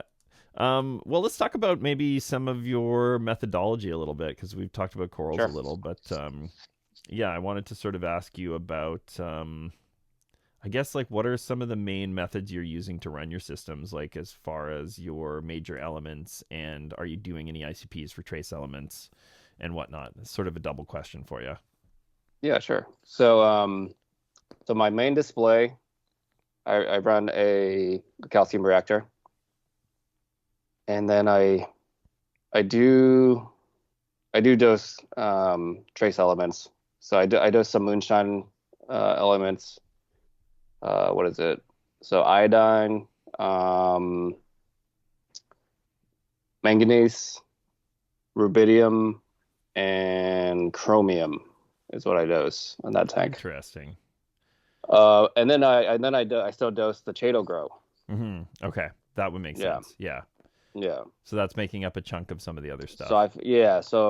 So before I was dosing those individual elements, I was dosing just Shadow Grow, and then I sent in ICP, and then those were the four that were were low, and everything else was pretty good.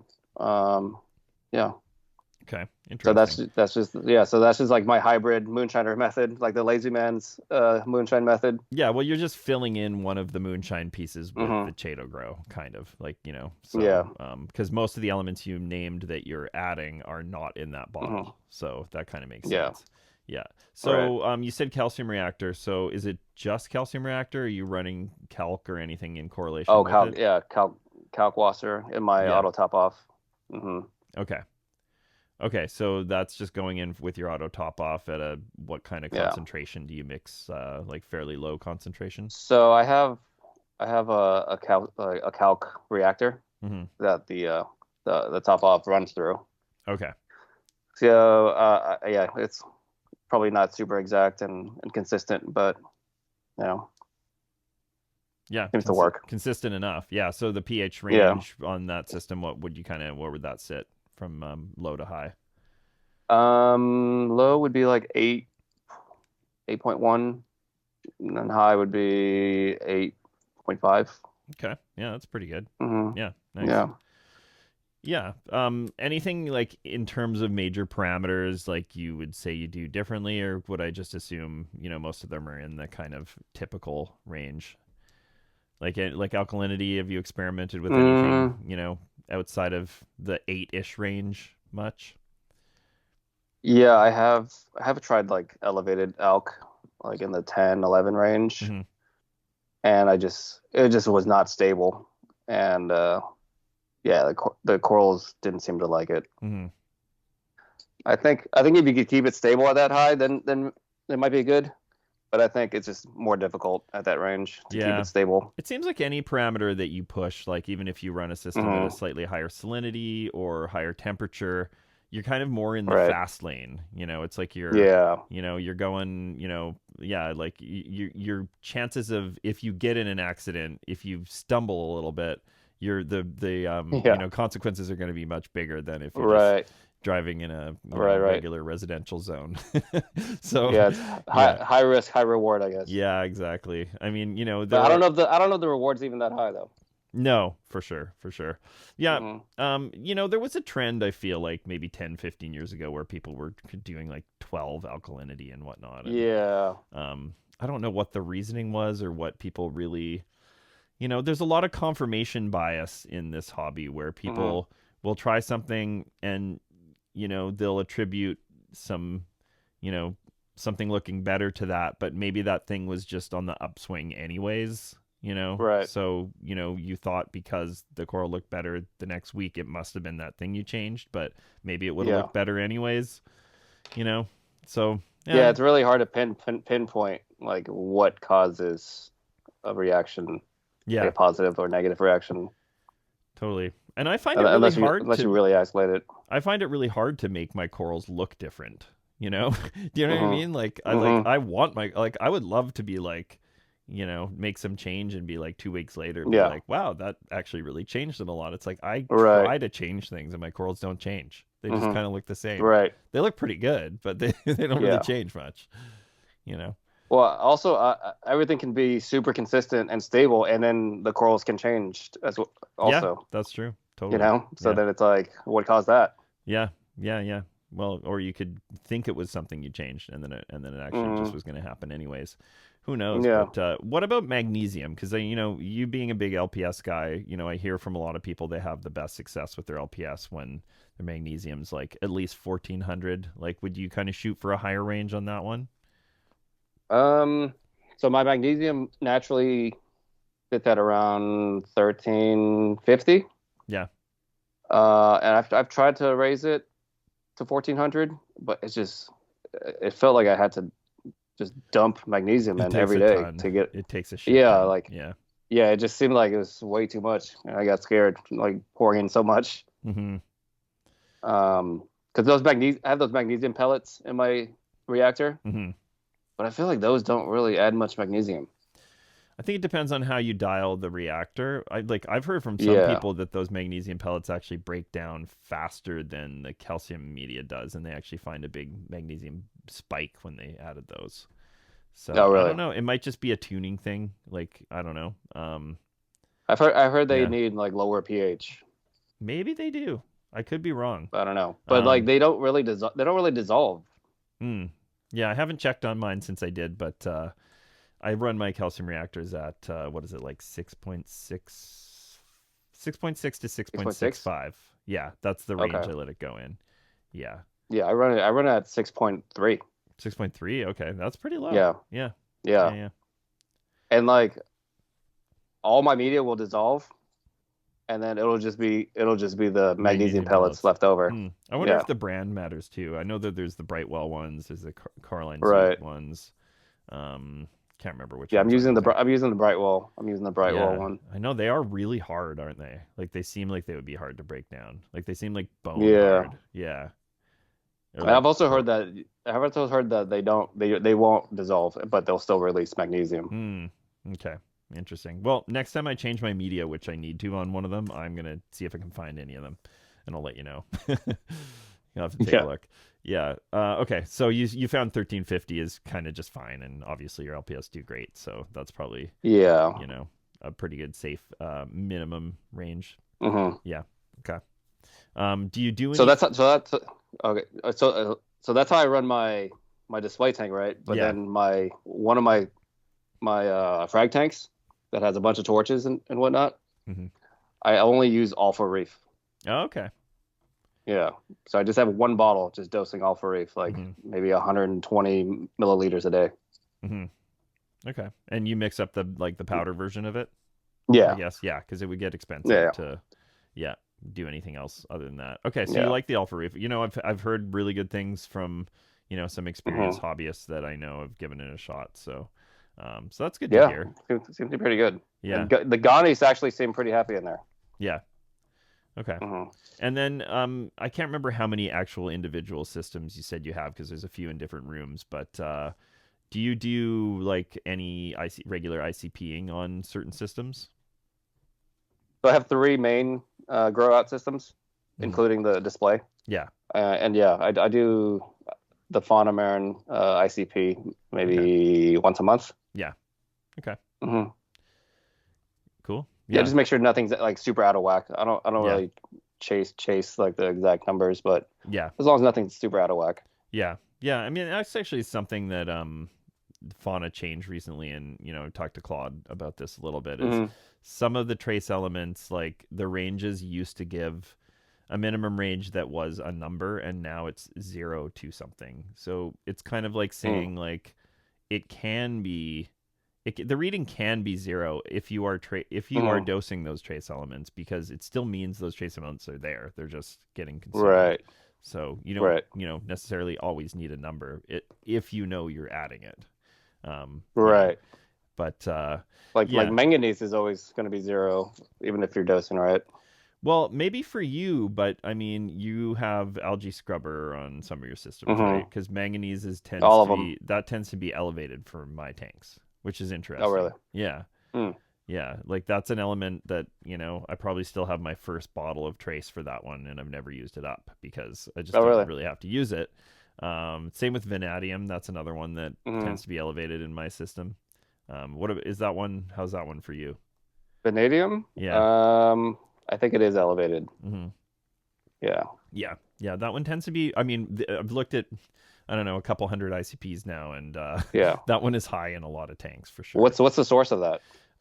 It okay. Well, I know for a fact that it's in a lot of ceramics, based on some Mm-hmm. ICP testing that's been done. Oh. One of the things that I did is I switched to a different brand of frag plug, and my vanadium Oh. has gone a bit lower. Another thing was I was talking to someone who had read a scientific article about that vanadium is an element that gets bound up in your detritus quite a bit. Hmm. So if you're not doing regular removal of detritus, like it could be Mm-hmm. holding there and then it could be leaching back at times, maybe depending on the time of day, depending on the pH of the tank. Might come in and out of suspension. So, Oh, so it's really? a bit of a sink for it. So, I mean, this is all speculative. I don't really have any, super backing Yeah. on it, but I know for a fact that some of these frag plugs were ICP'd. And a Right. lot of ceramics, like, even though a lot of ceramics that we have in the reef hobby will say that Mm-hmm. they're cured, like, Right. I Resave. don't think they're really all that cured. you know, Right. Right. I think you're best, like, if you get ceramics that you're going to use in the tank, like, or if you're building rock from, dry rock, like, just soak Mm-hmm. it in some fresh RO water with some carbon in it for, Mm-hmm. I don't know, 2 weeks to a month before you use it, if you can wait, Uh-huh. you know, Mm-hmm. and then, you're probably anything left that could leach out is probably going to come out. I used to soak them in my old tank water change water, but Yeah. I think that the fresh water is just it's more likely to leach out into fresh water just because it's Right. more of an open environment, low Yeah. salinity, Yeah. right? So, um, Which brand frag plugs do you use? so I'm using these rock hard reef ones now, but I have a problem with them. I have Uh. a beef. Hmm. I don't know if you used them before. I've heard of them, Yeah, so but they're I haven't used nice. them. They're nice quality. Mm-hmm. And the problem is that they're very slick on top. So like, I Yeah. find that I go to pick up a frag and it just immediately comes off Oh yeah, it pops the off. glue. Yeah. Yeah. Yeah. So I gotta Yeah. I don't figure like those something smooth out. ones. Yeah, I gotta I don't figure like those something smooth out. ones. I Have you tried tried? What was your old one? the old ones I was using were Ocean's Wonders. Oh, that's what I'm using. Yeah, yeah. So those are the ones you gotta watch for the high vanadium on. Mm, maybe Yeah, that's why. yeah. I think it's part of it. But Were you yeah, using the white ones or the I colored was using ones? the black ones. Yeah, I mean, I Yeah, just same with like the me. look of the black ones. They look the Yeah, best. exactly. So Yep.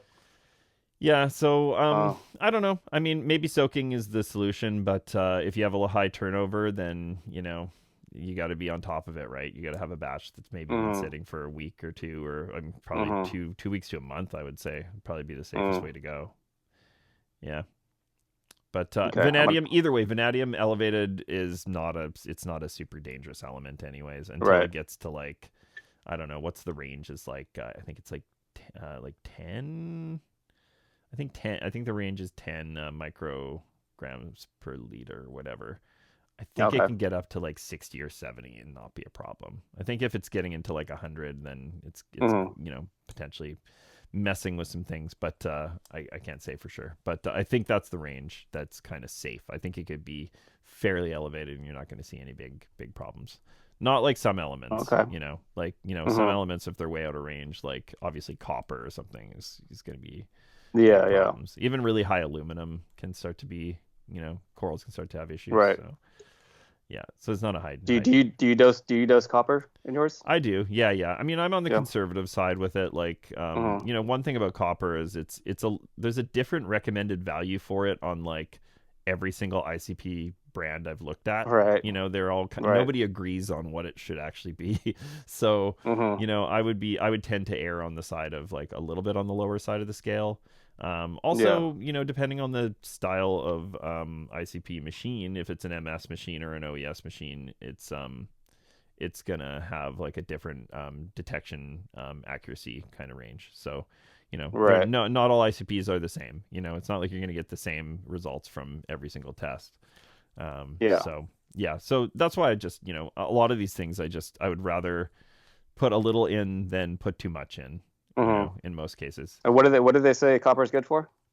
I believe copper has a lot to do with photosynthesis and like, kind of like a lot of the mechanisms that kind of go along with that. It's like, Okay. some of those other metals like iron, manganese, these are, Mm-hmm. all kind of utilized by the zooxanthellae to kind of fire Right. and function its photosynthesis properly. So, um, yeah, I mean, it's weird because, you think of copper and it's like copper kills, Yeah. crustaceans and certain animals, but You're it's right. also, it's a foundational element that's, super important too. So, I mean, it's all about it's in the ocean for a reason, right? And the ocean adapted Yeah. around, this balance of all of these trace and minor elements that, Right.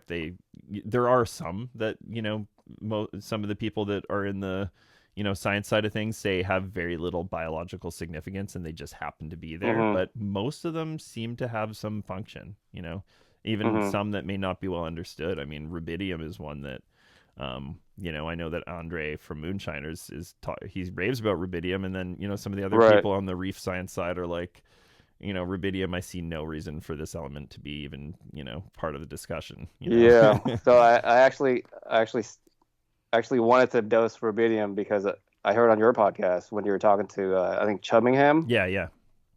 Yeah, that's when I first like heard about rubidium and it being good for shrooms. Hmm. So So did yeah, you that, try that, it? that was like a big yeah, that was a big motivator on me like starting like the moonshine or like Nice. and I don't know if it really made a difference. It's hard to say. I mean, maybe your mushrooms were pretty good to begin with. Like, Mushrooms always been hit or miss for me. Um, they'll either do really well or they'll bleach out easily. hmm Like the bounce mushrooms.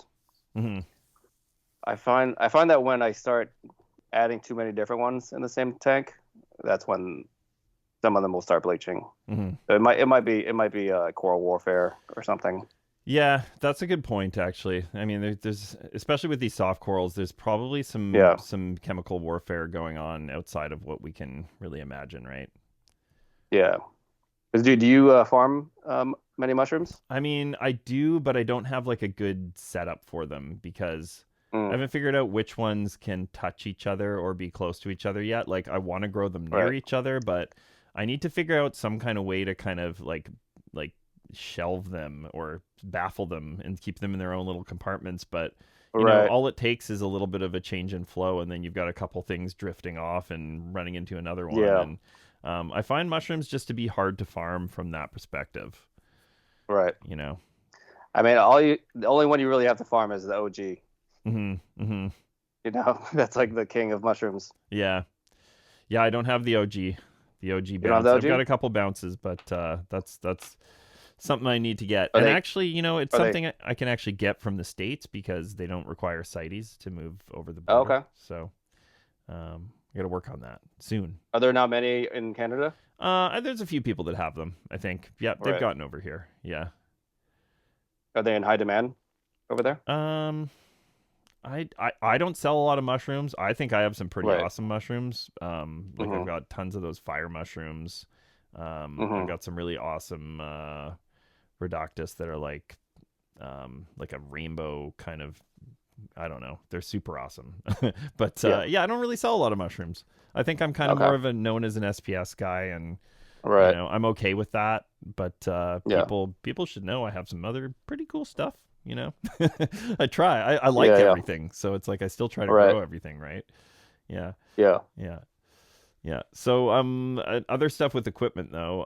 You were saying you switched to the Stratton Pros, Yeah. the ATI Stratton Pros. So I have a couple of the Mm-hmm. OG Strattons, and I thought they were Okay. great lights. I Yeah. just didn't like that the spectrum was a lot of the diodes were white diodes. I wish it had a few more blue Yeah. diodes in Yeah. relation. There's a lot of red diodes too that I Yeah, don't like. yeah, which you just like you're like I don't need that much red. Like who would ever like you Yeah. turn that slider up and you're like who would ever want that? But Yeah. Right. yeah. So how are you finding you really like the pros compared to when you switch from Radions?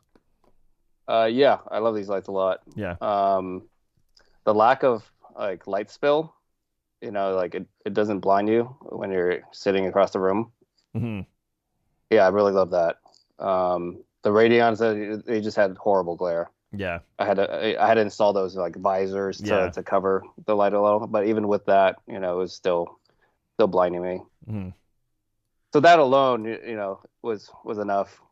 Um, but yeah, I really love the coverage.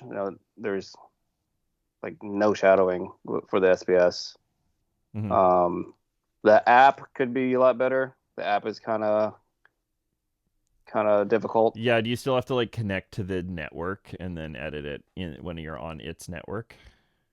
Or did they Mm, change that? no, I think they changed that. Okay, because the old So versions yeah. I have, you have to like connect to them as if they're like a wireless device, and then Oh, so like you the log right, into an right, IP. It's like right, it's like 1990s right. technology.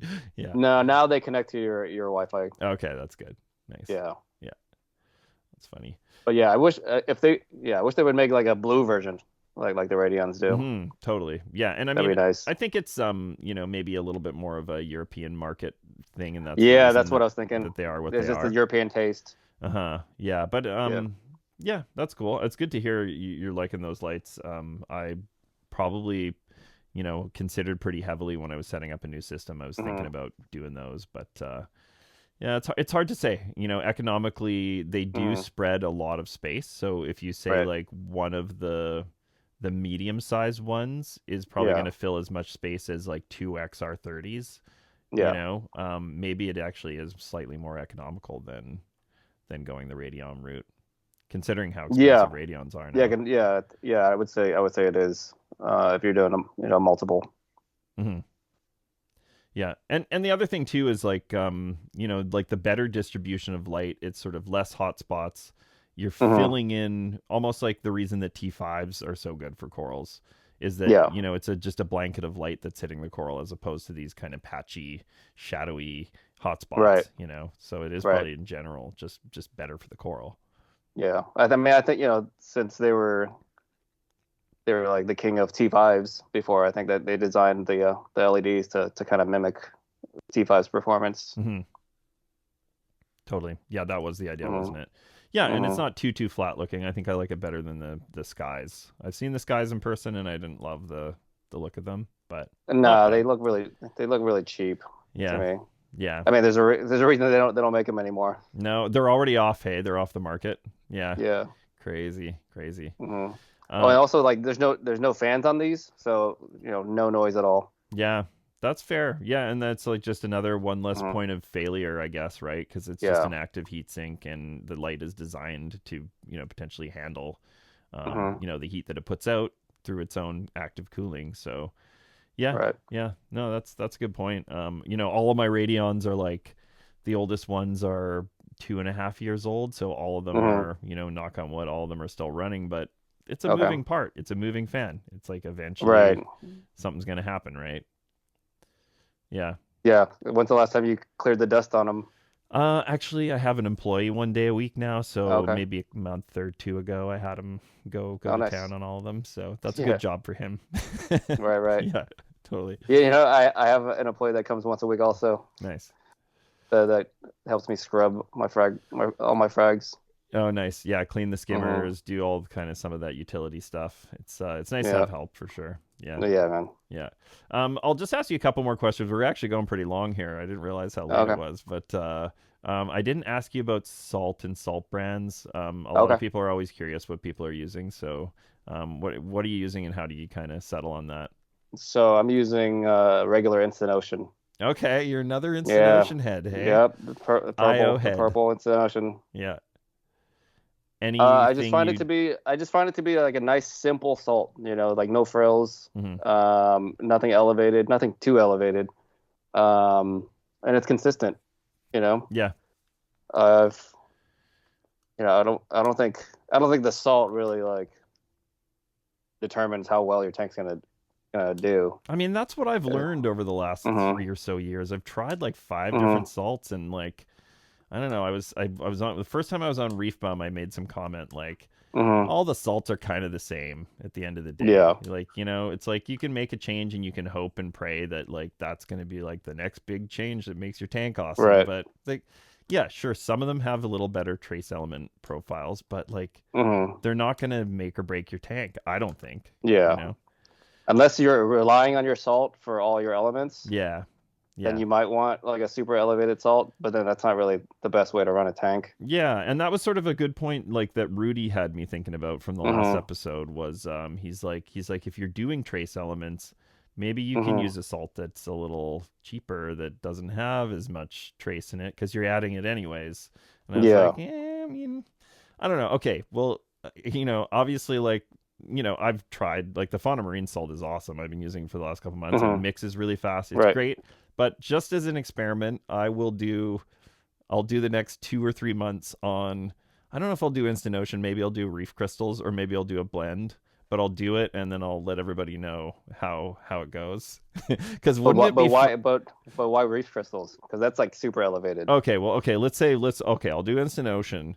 But wouldn't it be funny if that was the salt that made a big difference for me? Like, imagine if I was like, oh man. I mean, look who's using it, you know? Yeah. Kenny's using it. Yeah. Jason Fox uses it. Yeah. I think Elliot was using it too. Right. Pretty sure. Because I've gone through a lot of different salts. I've used the HW salt, the Aqua Forest, the Red Sea, the Red Sea Pro salt. I hated that salt. Yeah. I got like cyano like every single time I did a water change with that salt. Crazy. It's super elevated, that salt. Yeah. Supercharged. Yeah. So yeah, I just keep going back to Instant Ocean. I've tried them all. Yeah. Okay. But I haven't tried Tropic Marin though. Yeah. The Tropic Marin and the Fauna Marin, I think, are pretty similar recipes. I think some of the manufacturing in Germany of those good salts is probably sourced similarly. That's kind of the impression I get.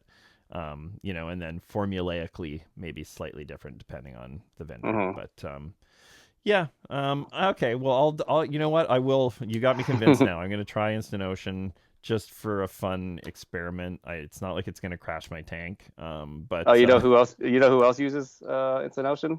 I'm gonna guess. No, does Polar Reef use it? No, I don't know. I think he uses Tropic Marin. Yeah, probably. Worldwide. Okay. Yeah. Well, I think they use Reef crystals. Yeah. Okay. Because my thinking was I was maybe gonna mix both of them if I was gonna try, because I think Reef crystals is kind of high alkalinity. Yeah. Yeah, and then because even Instant Ocean, I think the alkalinity mixes at 9. Okay, so it's already kind of high. Yeah. Okay. All right. Interesting. Well, I'll try. So was there anything else you wanted to kind of mention? I'll do that. Maybe I'll have you on again sometime because I feel like we have more to cover, and we'll do our rapid fire questions because that's always kind of fun. But yeah, sure. Well, let's do that next time. Okay. Because I got more stuff I want to dig into with you, but we talked about doing a little promo, so we'll do like a promo code for 20% off. I guess probably starting next week because you're gonna have a Black Friday sale. Yeah. Okay. Yeah. So we'll do 20%, and then things are gonna be discounted for Black Friday already. So you'll get additional. Sweet. Okay. Cool. Well, we'll post the promo code and the info to that in the description here, and I will mention it in the intro and the outro as well. So that'll be there. All right. So cool. Well, thanks for making time, man. I'm glad we did this, and lots of good stuff to think about here. So I appreciate it, man. All right. Thanks, Adam. Cool. Yeah. Have a good night. Okay. Cheers, man. See you, man. Later. Thanks everyone for joining us today. Hope you enjoyed this chat with Thinh from Coral Exotic. Make sure you check out the website at vendorup.me/coralexotic. And if you're going to buy some corals during this Black Friday sale happening next weekend, make sure you use the coupon code BTR20 to receive an additional 20% off your order. Just another shout out to our sponsor, Fauna Marine. They brought tons of amazing products to the market this year. Also, they now have a spectral analysis you can add as an add-on to your ICP analysis. If you have any suggestions for future guests, want to ask me a question, or just reach out in general, you can email me at beyondthereefpod@gmail.com. And if you're looking for high-quality aquacultured corals in Canada, please go to my website at fraggarage.ca. Hope to hear from you soon.